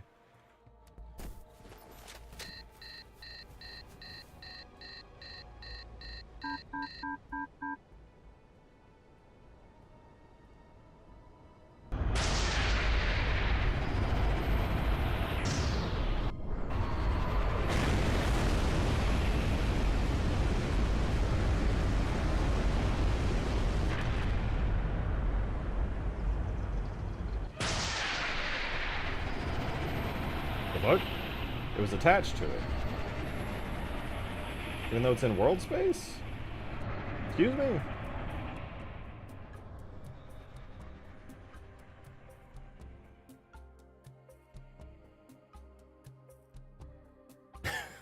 What? These all spawn in world space. Why are they attached to it?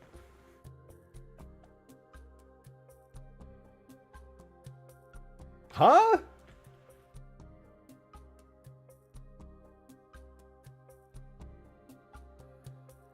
Maybe 300 was fine. If something is local space, it will be attached to whatever is creating the particles. But I have these in world space so that they don't care about any objects or anything. The moment they're spawned, they just exist in the world, period. They exist in a grid separate from the object.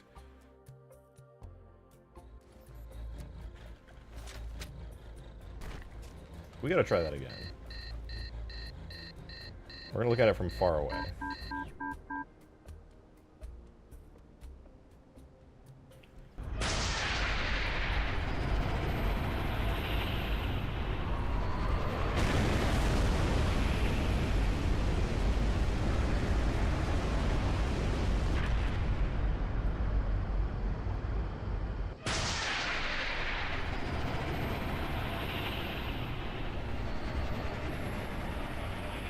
Okay. Well, that is all very interesting. Here's what I'm going to do instead of all that. The portal is not going to be attached to the Corvette kill effect at all. We're just going to leave that there. Instead, we're actually just going to put it on the effect that spawned the Corvette in the first place. So we're going to duplicate our Slipspace Rupture. We're going to do Rupture Exit. So about 16 seconds after this occurs, it wants to leave, and this takes about 3.5 seconds. So I'm going to say like 12.75 seconds after, we're going to spawn this in at positive 300, which is in the opposite direction. Now, I'm going to guess this is not... I'm going to do... You know what? Fuck it. I'm doing 500. 500 should be perfect. So instead of relating this at all to the actual Corvette ship, which was causing weird issues, the same way we spawned in the entrance portal is the same way we're going to spawn in the exit portal. So it'll just be completely separate in all ways.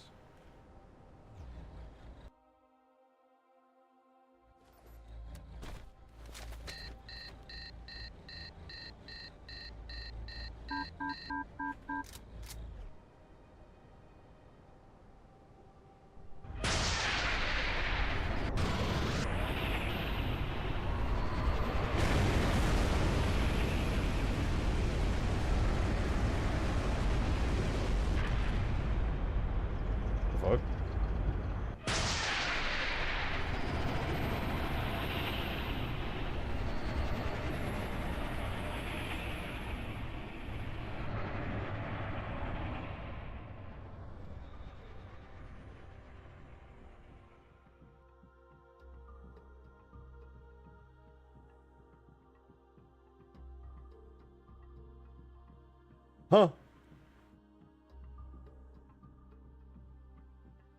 Oh, my dumbass.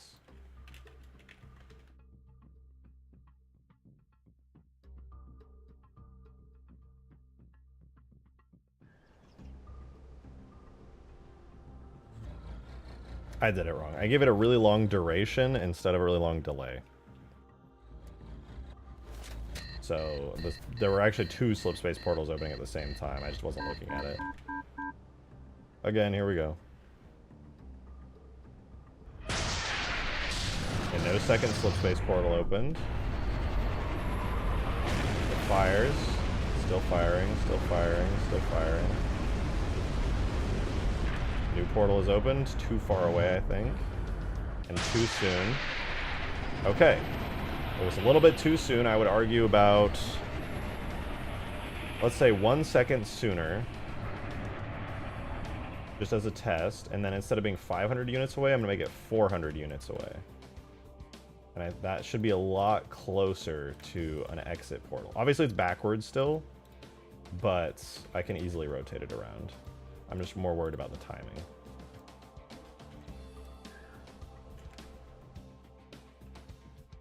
Light of Judgement, Halo Reach space map. Light of Judgement is a Halo 3 weapon. I cannot just put it in Halo Reach. I have to completely remake everything from scratch in Halo Reach. Again, let's see how the portal timings go.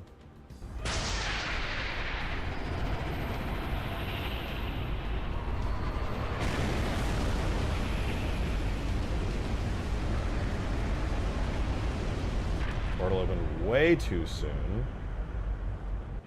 Though the exit was decent. Did I do it in the wrong direction? I did. It should have been... Let's do 18.5 seconds, and I'm also going to rotate it around now. But rotation-wise... has minus 90 on the X. I'm going to do 90 on the X and see what happens. I don't know if this is the correct axis to rotate it off of. Sometimes things just get messed up, especially between world space and local space and this and that and all the other things.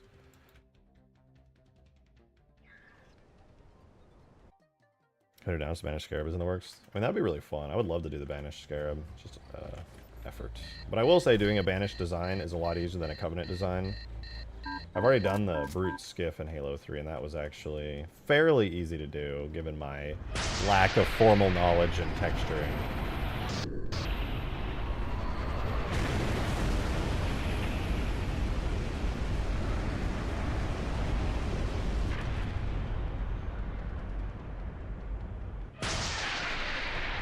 Where did the portal go? Why did rotating it make it disappear?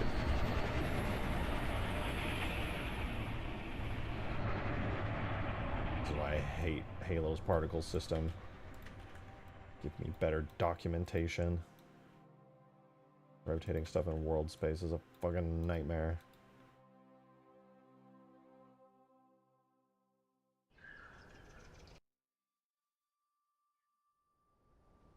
Now, one day I will do a Banished Scarab. That is not up for debate. It's just a matter of when. Because the Banished Scarab is really fucking cool. Okay, again. I've rotated the portal and that broke it. So we're just going to leave it backwards. And see if at least the timing and location is good.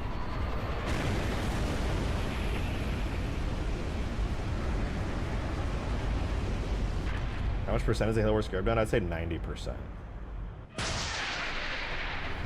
That was not bad, actually. Did you guys see that? That was not bad.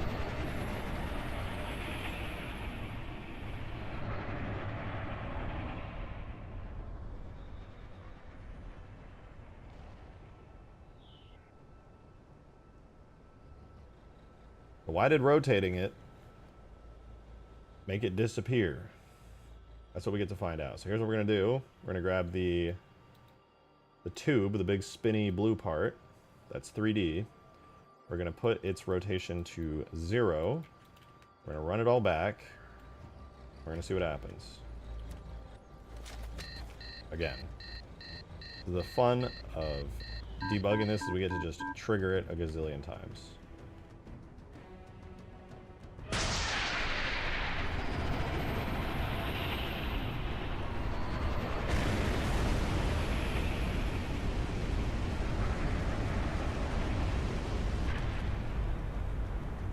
Portal opens. Oh, I see. It moves it upwards. How odd. Okay, that's interesting. We're going to now do negative 90 and see what happens. Let's see if that moves it upwards very, very high. I think it's rotating off of a strange point. That's not the center.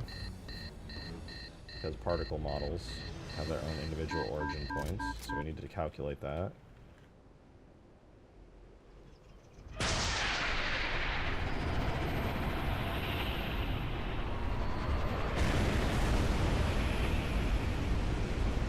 That beam needs the smoke to move slower.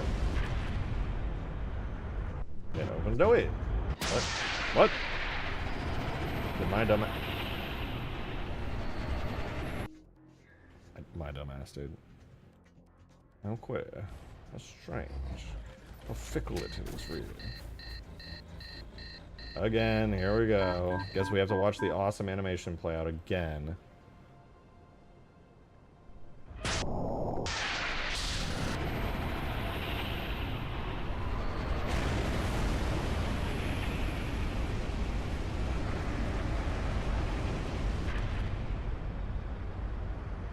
Okay, that spawned in.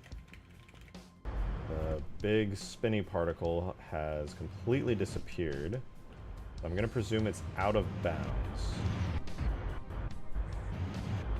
So I'm actually going to do a test here where I move its translational offset from minus 250, which is up on the z-axis for whatever reason, to 0. And then we're going to run it all back. And that should theoretically spawn it inbounds.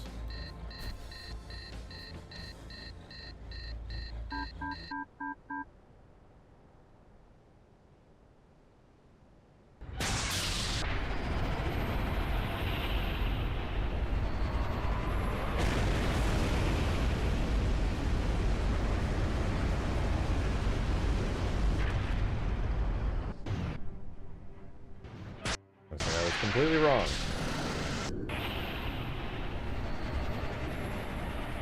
So much Cherenkov radiation today, yeah.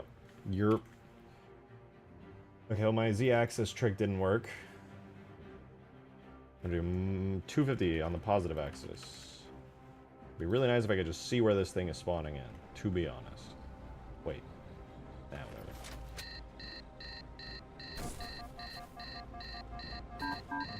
I'm dead.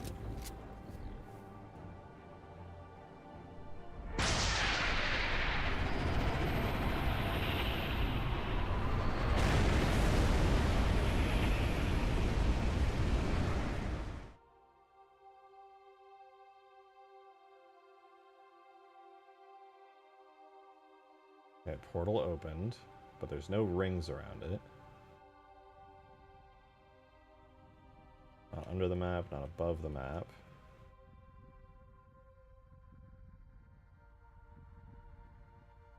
Oh. What the fuck? Over here? Correctly oriented over here as well. Wait. If it's over here...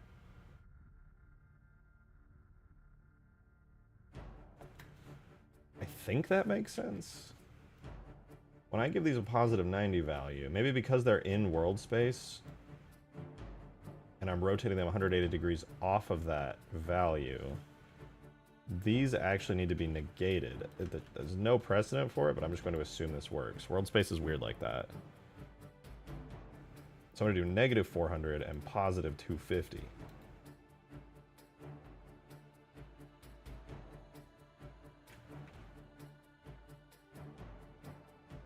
By flipping it, I actually have to flip the values of the world space orientation because I suppose they would be relative, but also, like, it makes some amount of sense. Sort of.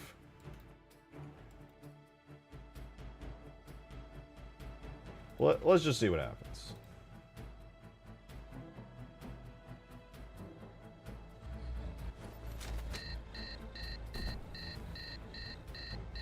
A high charity gun would be funny. I don't even know what that means. What does high charity do? It just sits there and looks like a mushroom.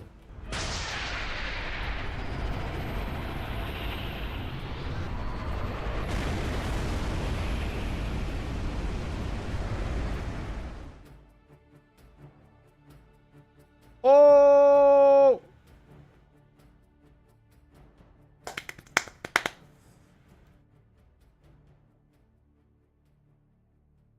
Beautiful, isn't it?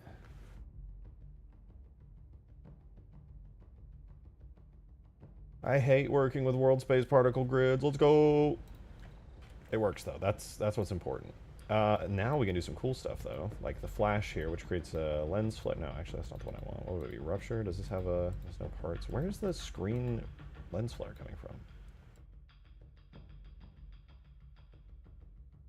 Oh, Corvette, giant, EMP, damage effect. Where is the screen effect coming from? Did I not spawn it through here? It has to be... Oh. Unless... Is it on the Corvette itself?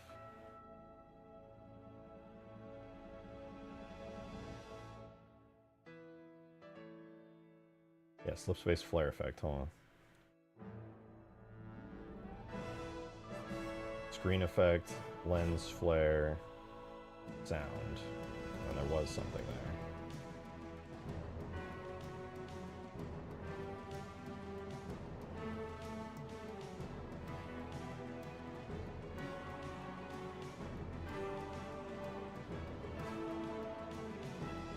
Okay, I'll have to use this delay. It's a 500-second delay, but we have an event that triggers when it goes in at about 1 second. 15 seconds after that, it should... 15.5... I'm going to use 15.75. Let's do 15.5. So we add... Copy these parts. Add a delay. Delay 1. Delay bounds 15.5 seconds.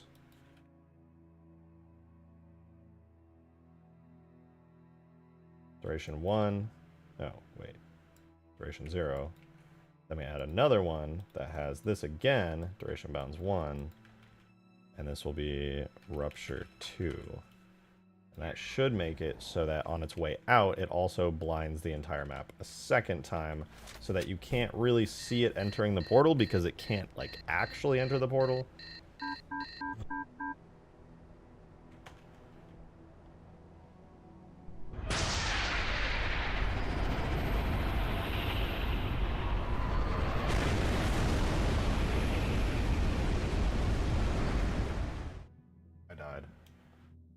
Let's see. There's just not a very pretty way to make it disappear other than just completely covering something the size of half the map in particles. Let me see how it looks from a distance. I'll spawn it over here and then I'll watch it from underneath. And maybe it'll look cool. Didak, thank you so much for the 2 and the tip jar. Appreciate it. Yesterday I bought a new TV. When I logged into YouTube on it, my girlfriend saw my profile and was like WTF. I had to resist the urge to go down on her and just said it's a Halo thing What the? Okay. That was a funny story and I was laughing until you called me bald approximately 10 times. Yeah, I don't know how you're going to lore dump on her that what the didact is and the relevance to the stream and everything, to be honest, but that's kind of funny.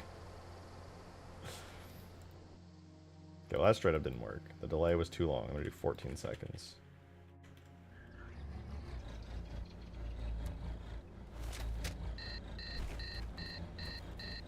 Also, I think the portal... Does the portal need to be closer or further? Yay, Slipspace Rupture sounds. Here we go.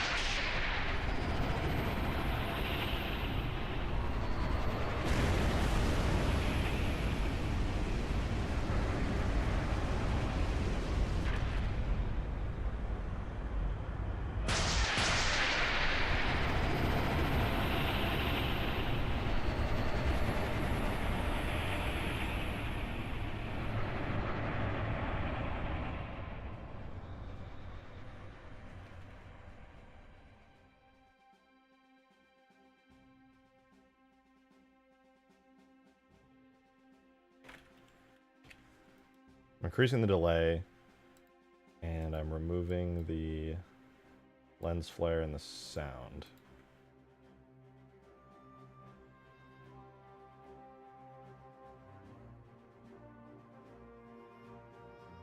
Shouldn't I just add this to the... Let me disable this. I'll put it on here. Why am I doing it this way? Rupture exit. Add a part of the screen effect. No, don't add it here, but add rupture, exit, screen. This one has a delay of 18.5 seconds. This one's going to have a delay of 20.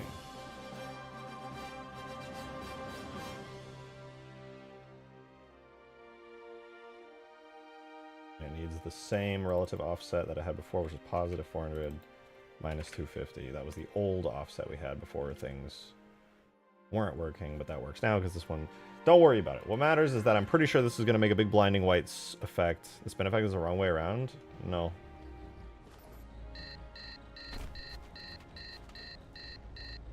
I'll prove it.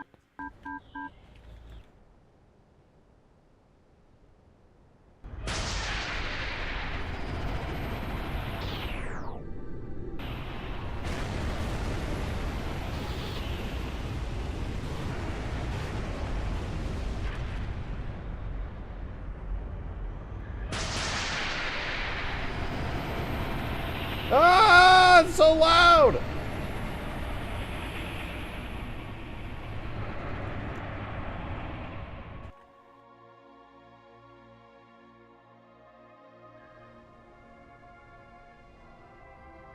Okay, I accidentally messed it up, so I wasn't able to actually get good data out of that. We'll try that again.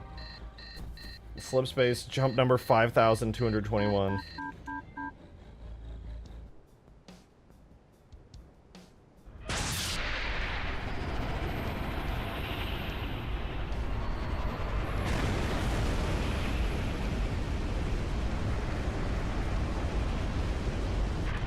Wait, this is lore accurate, I just realized.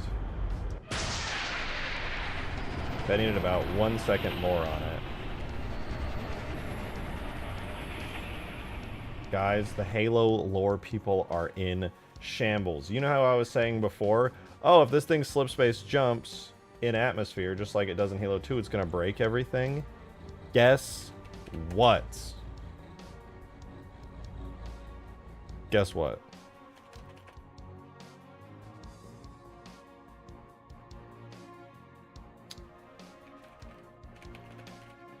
I have good news and bad news. For me, this is lore accurate. For the Halo lore nerds, they are in shambles right now. We are now in this cutscene in vanilla Halo 3. It is in atmosphere. Sir, new contact slipping in.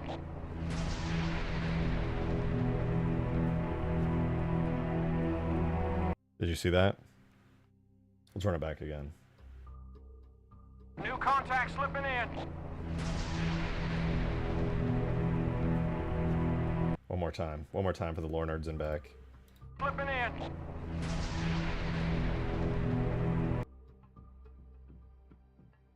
That was in atmosphere, wasn't it? So supposing it in is fine as the out that causes exploding? Huh? What? Huh? You just made that up. You don't have a source for that. You just made that shit up.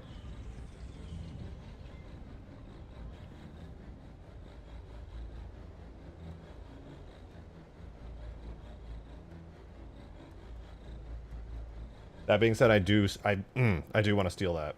There was a sound in there that was the Slipspace sound in atmosphere without the part after it, and I think we can yoink that. I have to find out where that sound is located, though. It should be under cinematics, Ubercam exports, waypoint reveal.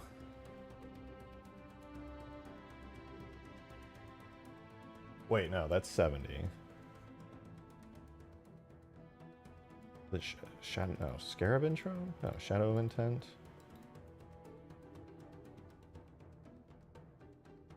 No, it'd be Scarab. Cove Flee. Worse. Yeah, okay, here. So then there should be sound for this. The Slipspace Rupture effect, which I'm pretty sure I got the particles for my current Slipspace Rupture effect from this one. Have you given up on Halo 4 Infinite asset mods? No, I'm actually going back to that very soon.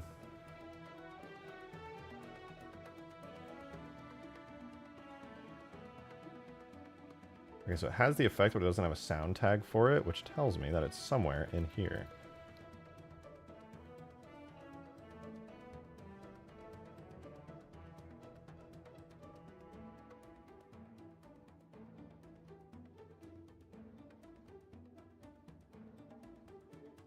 So we have the Slipspace Rupture effect. There's no sound on it.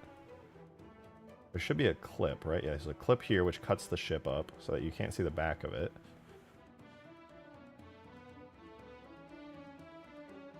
I think there's going to be one Foley for this total.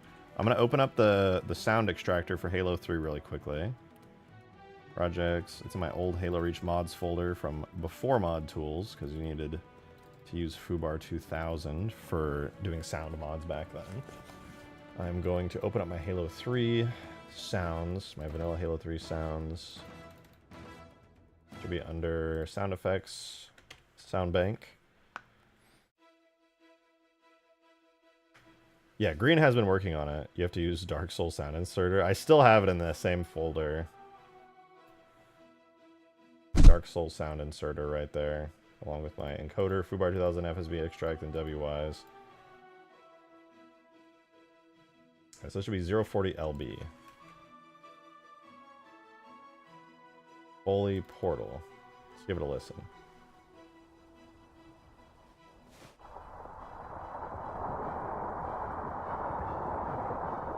That's the idle sound of a portal. We should hear a Covenant portal sound somewhere in here. It should go.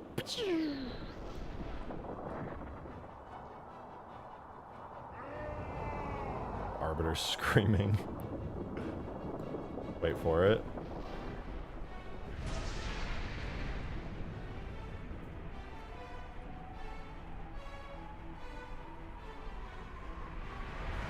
Flies overhead.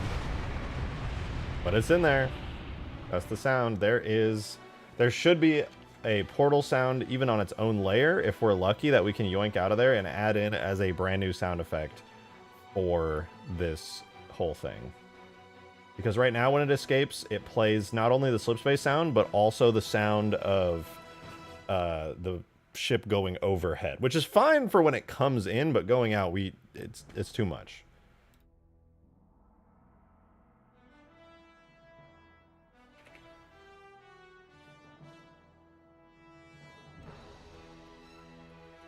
Okay, I've extracted it.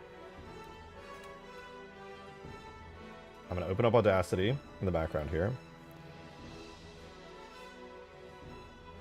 Okay, we want this sound right here. We're going to drag it in. I'd guess it's right here. No, that is the Arbiter screaming, so we can get rid of that. The Slipspace jump is probably here. No, that's the explosion.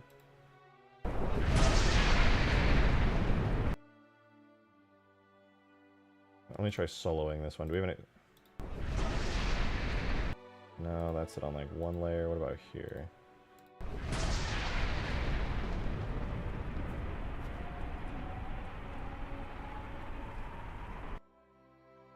Are you telling me that Bungie as well?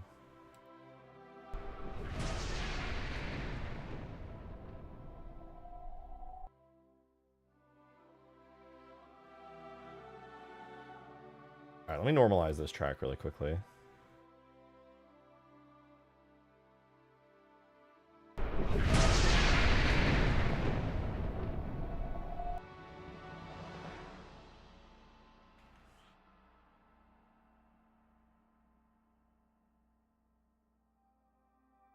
Actually, let me get a better selection. I'm going to get some extra on there. I'm going to solo to this track. Let's listen to what we have here. So this is the Slipspace portal.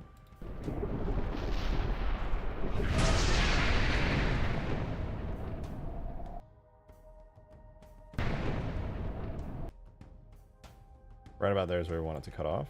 And right here.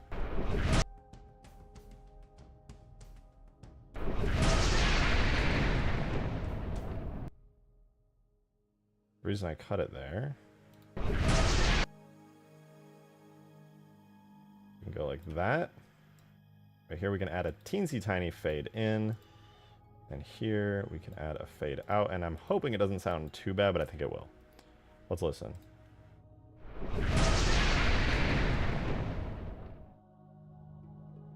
I think that's okay. What do you guys think?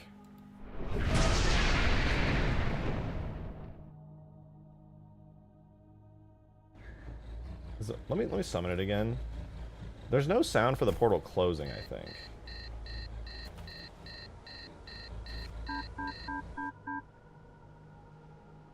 Just kind of is there. Yeah, the portal doesn't make a closing sound.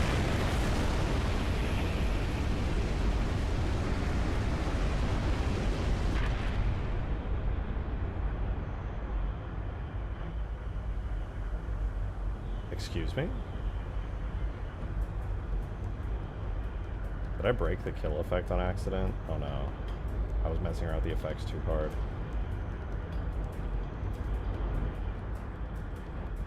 I broke the kill effect. Oh god.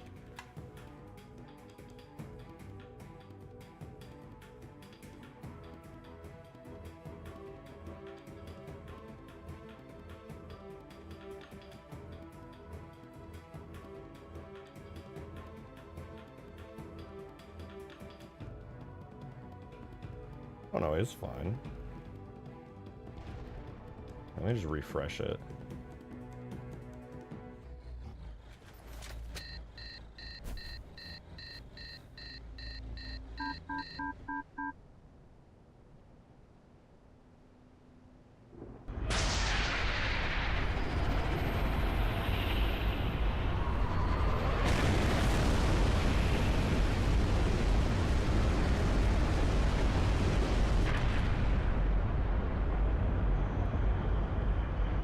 What?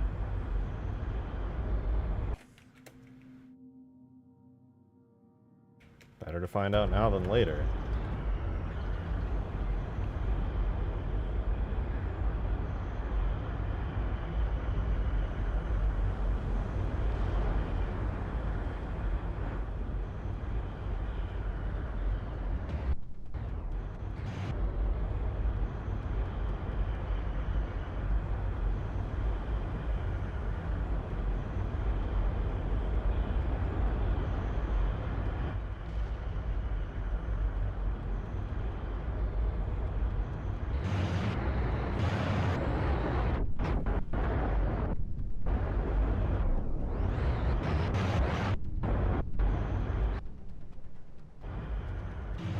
It's taking an absurd amount of damage. It should be dead. Is dead. What? Let me double check. If I shoot it somewhere else, it's fine, right? I can't have any edge cases.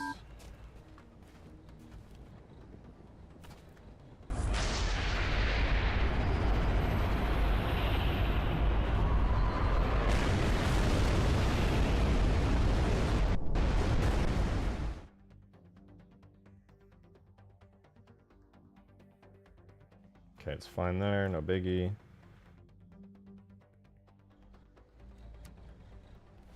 New glass weapon design? Yeah, the whole experience is reworked. I thought it was perfect until I shot at this thing. And then it broke again, even though I revamped the entire damage system.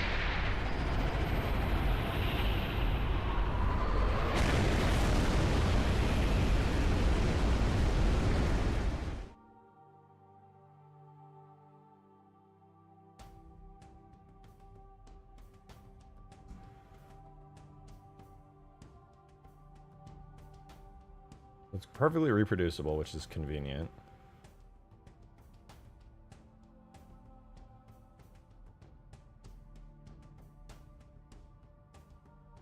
It should be dead 10 times over. But it's not. Does it have a physics model? Nope.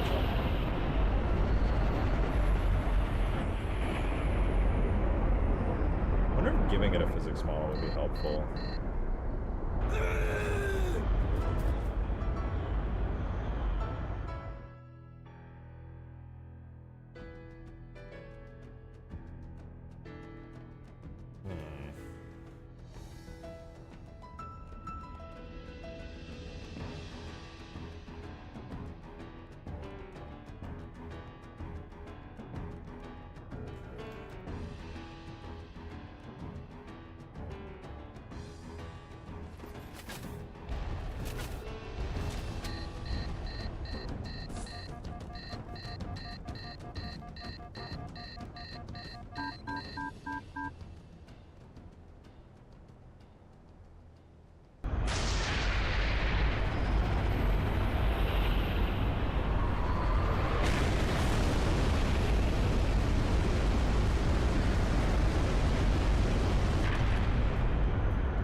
That's fine, actually. That's the backup in case it glitches out, which shouldn't happen once I expand the map boundary. Something about this area right here is breaking it. New fish sick. I missed last stream due to another streamer. There's no other streamers. How dare you? How dare you watch another streamer? So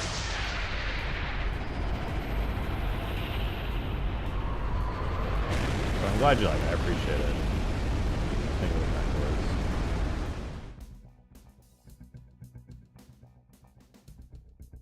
And then it'll just go back.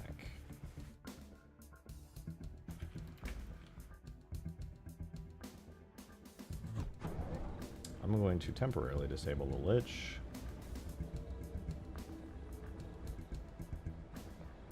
Try again and see if it's the Lich or if it's the map.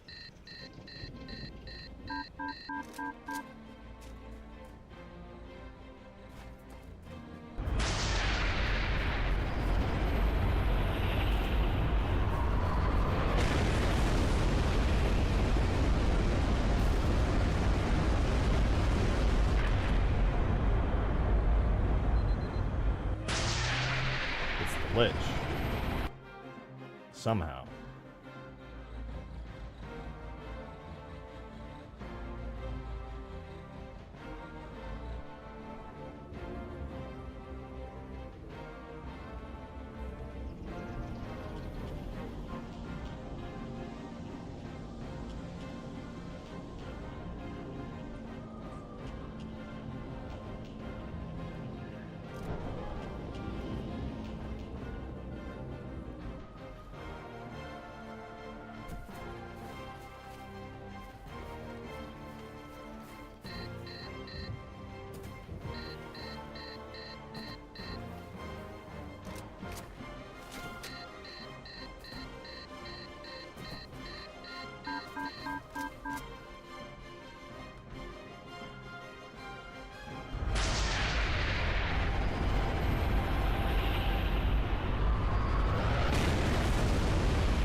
Huh?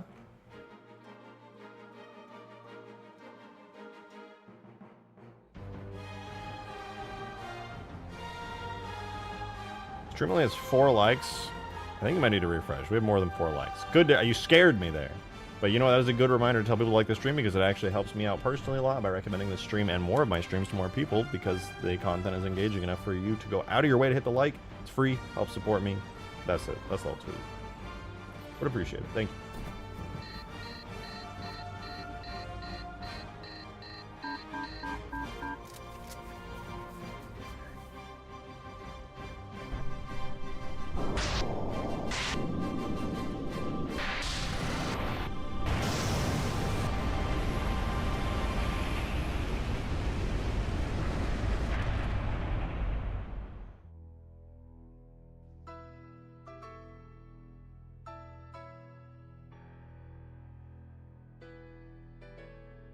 Guys, hear me out. What if we just never talk about it again? What if we all pretend like we didn't notice that? We didn't see that it bugged out in that one extremely specific case. There was no logic behind it. The entire damage system is fixed and reworked. What if we just don't worry about it?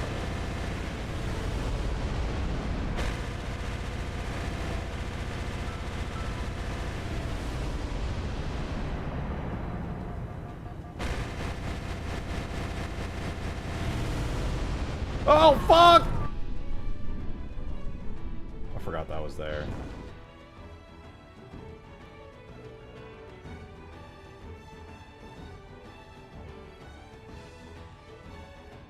What bug?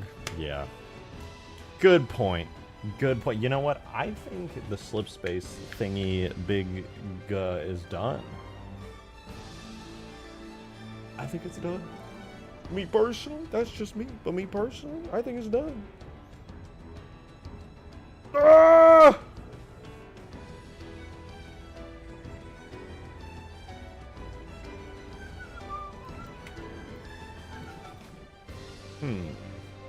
Now that we did that.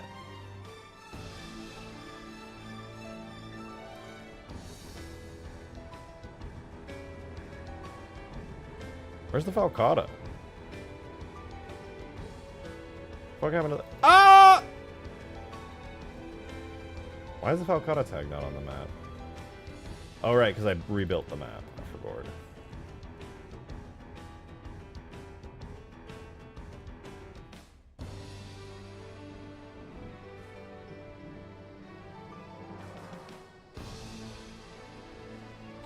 Skaboodly doodle, Falcata arrives. It's beautiful.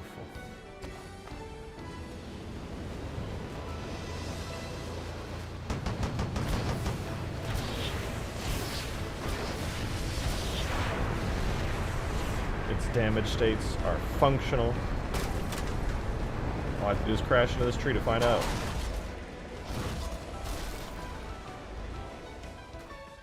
Why are the wing effects still playing? There's so much polishing to do on this thing.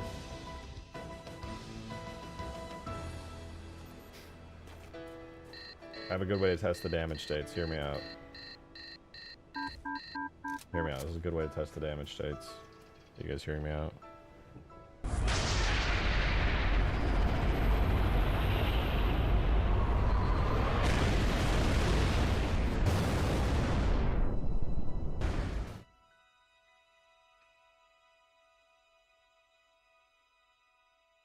What? What? I'm stinking mad, dude. I'm stinking mad right now. I'm flipping stinking angry, dude. There's only one thing that will make me happy right now. That's if I go grab a chocolate chunk muffin that I pre-prepared for this stream, and then probably go get a cup of coffee. So you know what? Because I'm such an insane, out-of-control individual, I'm gonna go do those two absolutely wild and wacky things. I'll be right back. Give me like 5 minutes.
Guess what? I'm back.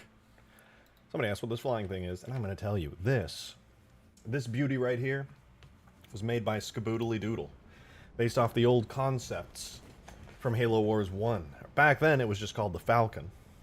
Now, it is known as the Falcata, and was canonized by 343 Industries when he was done making it and started posting it. Everybody loved it so much, they canonized it.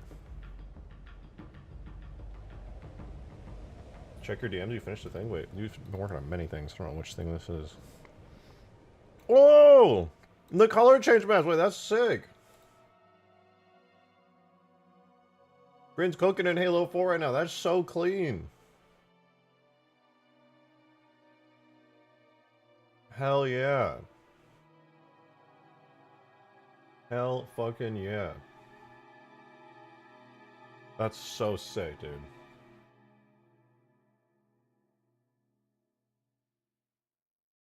Oh, you know what we can do too? Now that whoa, Mush, careful, buddy. I handsome boy. Wanna go check out the window, little hands? Wanna go up there? Now that hear me out, dude. Now that Halo Studios, as they go by, release those Halo 3 armors for Infinite. Darksteel, thank you for the 3! So you should name your Halo modding tutorial playlist Baldi's Basics in Education and Learning. Good reference, but no. Because I'm not fucking bald. Was a guy complimenting Green for making Halo 4 sexy? Listen! He deserves that compliment.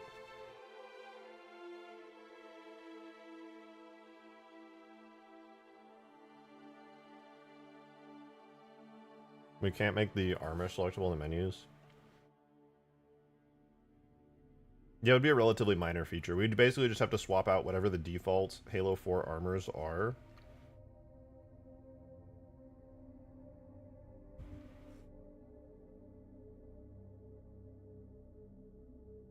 Yeah. How do you spell that? I don't know what you're trying to spell, because it's not a word that I've ever seen.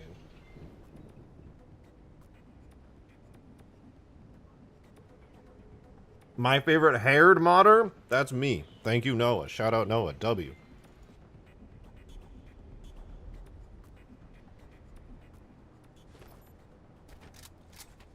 Watch in awe as I blow up the entire Western Hemisphere. And survive it thanks to a tree. Almost had it. So close. That'll do the trick. Shout out this tree in particular. I'll survive.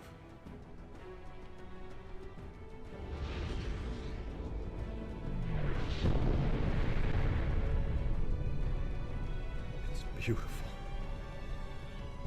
W tree. Oh.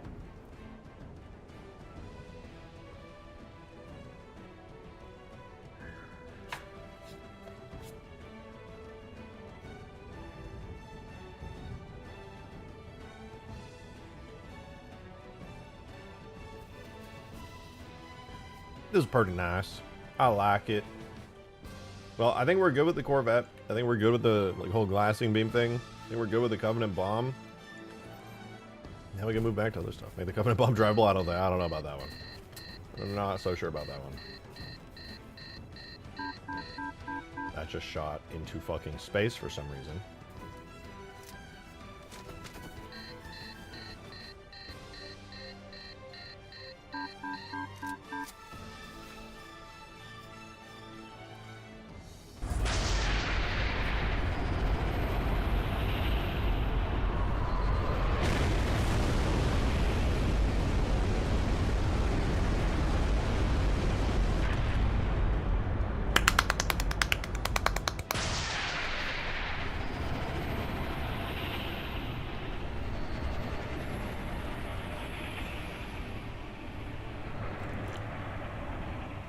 Get out of dirt and grime? Interesting. That would be cool.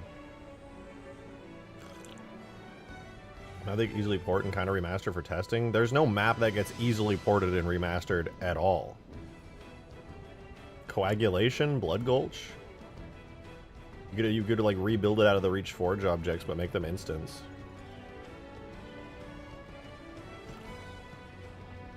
You could use like the Mega Scans, Cliffs and stuff to rebuild the Cliffs.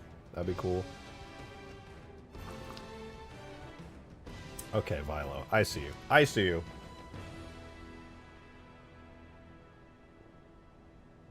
Mega cheater assets? You're not literate, bro. Go to school.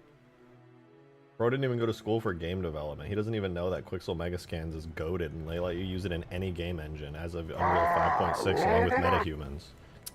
Unbelievable. Gyarados, thank you for the 5! But would surely you look up H2 plus 3 elite quotes? Would surely you look up... I know so many. Everybody in chat just keeps going, puzzle!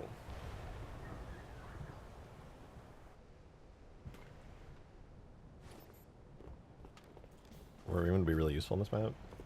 True. Very true. You know what also would be useful?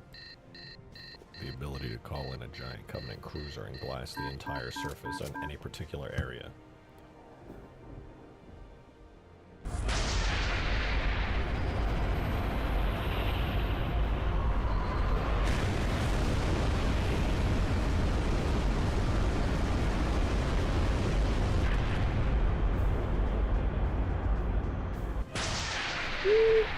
Who's been cooking the Cyclops animations? Yeah, I can't wait to see what he does in the end.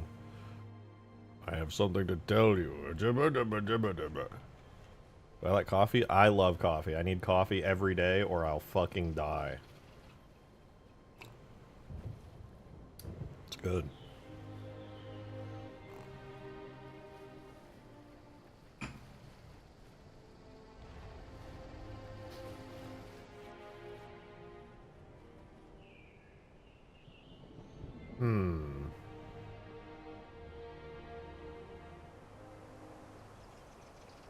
Have a slight resemblance to Baby No Money? Maybe? Listen, Baby No Money. I've seen him. I've heard of some of his work. But if you ask me, I went out. Now, he's got a lot more money and clout than I do, but if we were even on those... Hi, how are you?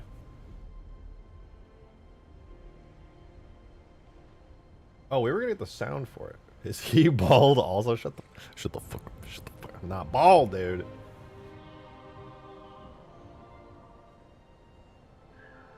We're switching gears. I wanna fuck around for a few minutes. Guess who just joined? Baby No Money's here? That's amazing. Huge fan.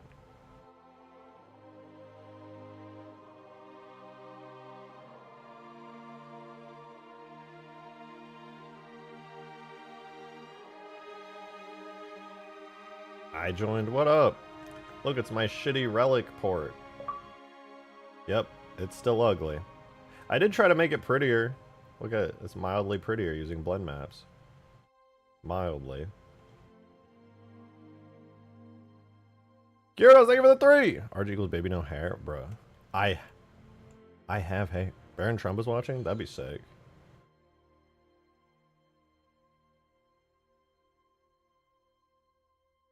Relic. Whoa, Relic. Whoa, Relic. Whoa. Looks kind of bad. I did fix it up a little bit off stream one day when I was bored. He's got like beaches and coasts now. Touched up some of the textures because I was bored. And now it looks pretty alright. Any Warframe players here?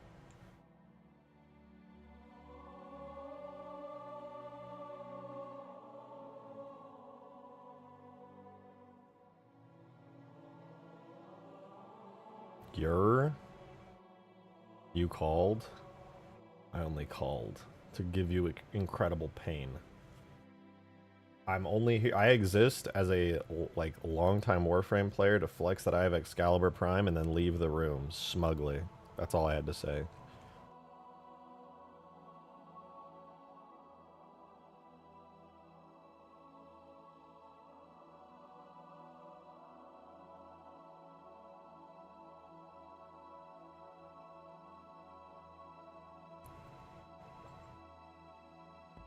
It's true.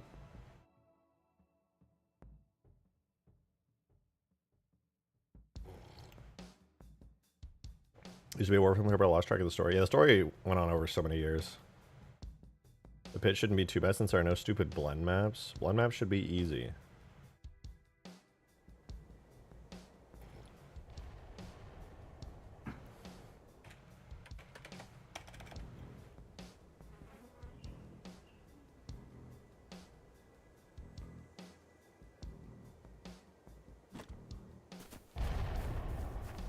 Maps are annoying though. Just paint them. Takes like 5 minutes.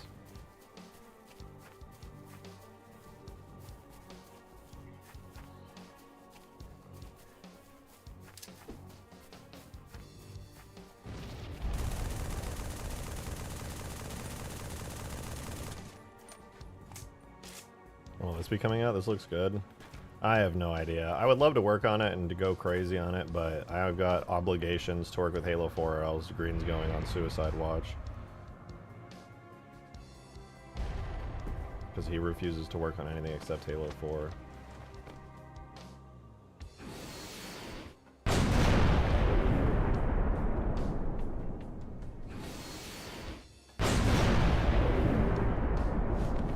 Still not convinced you're gonna work on Halo 4 ever? Wait, that's a good thing. That means you won't be disappointed if I suddenly decide to start working on this for a year. Let's go. W.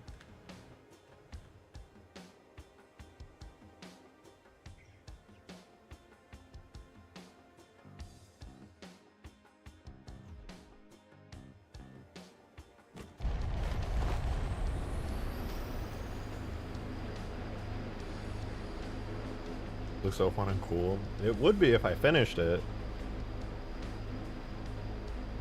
A lot more work to do on it. Like, this whole area is flat here. It's supposed to have a lot of stuff going on in it. And currently, there's no stuff going on in it, and it's flat and boring and ugly and naked.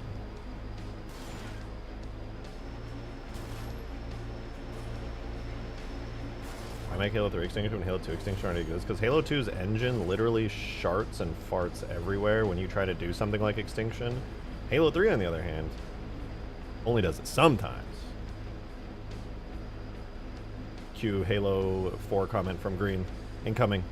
I'm sensing it.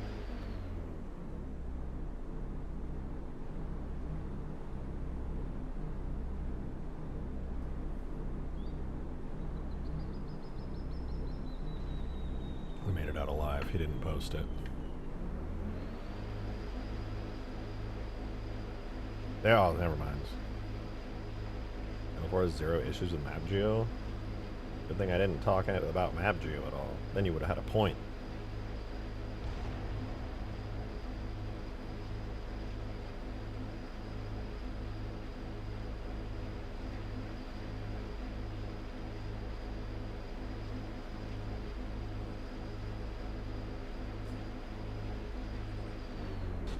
Wait, is that the cave? No, the cave's not over there. It's over here. I forget where anything is on this map because it's just enormous. There it is, the giant crack in the wall, the shortcut.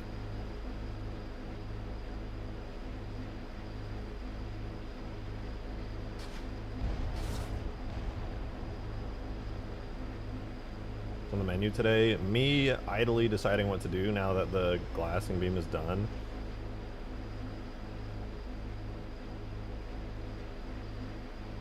I don't know. Honestly, I feel a little bit lost. I haven't really made a valid or valuable decision.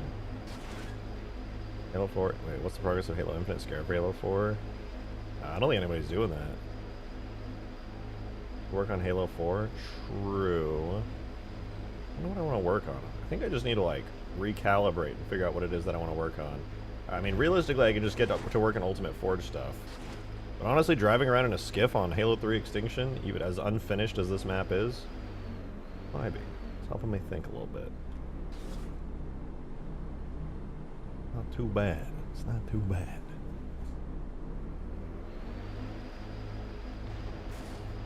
How's the horror mod? Oh, I actually forgot about the horror mod. I haven't been working on it at all because I've just been doing like Ultimate Forge and Huge Grass. Ow! The fuck! My skiff!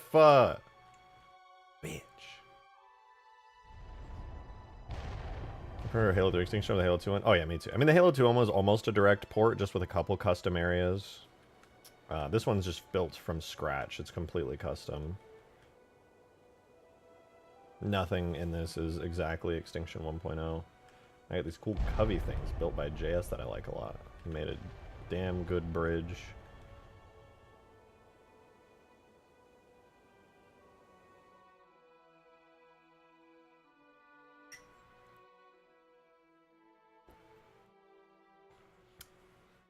Might work on Ultimate Forge.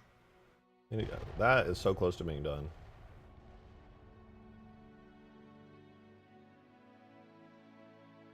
I would be like so ready to release Ultimate Forge if I hadn't forced myself to be obligated to add the Halo 3 or E3 Scarab and Condor.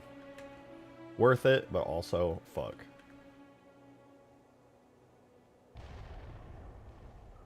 That is so pretty.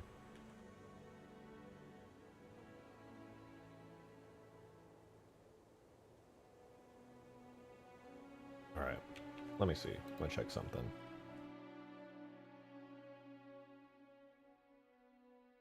Nah, you know what? I think I'm just gonna call it quits. It's late, and I'm still technically recovering from yesterday, so I'm gonna bounce out of here. But I hope you guys enjoyed messing around with the glassing. I'm gonna stream a lot earlier tomorrow, and I'm gonna actually have a full-on plan of what I want to do. That way we have a whole good long stream going in. Maybe we'll even work on some Halo 4 stuff if I can't figure out that I want to do something in particular with Halo 3. But regardless, we're probably going to be doing Ultimate Forge to get that ready for release as soon as possible. And it'll be good. Give the kiddies some love. I will. Thank you guys so much for all the support today. I appreciate all the tips, super chats, etc. I will jump out of here. I will see you guys tomorrow. Have a wonderful rest of your nights, you guys. Thank you for tuning in. I appreciate you. I'll see you tomorrow. Goodbye.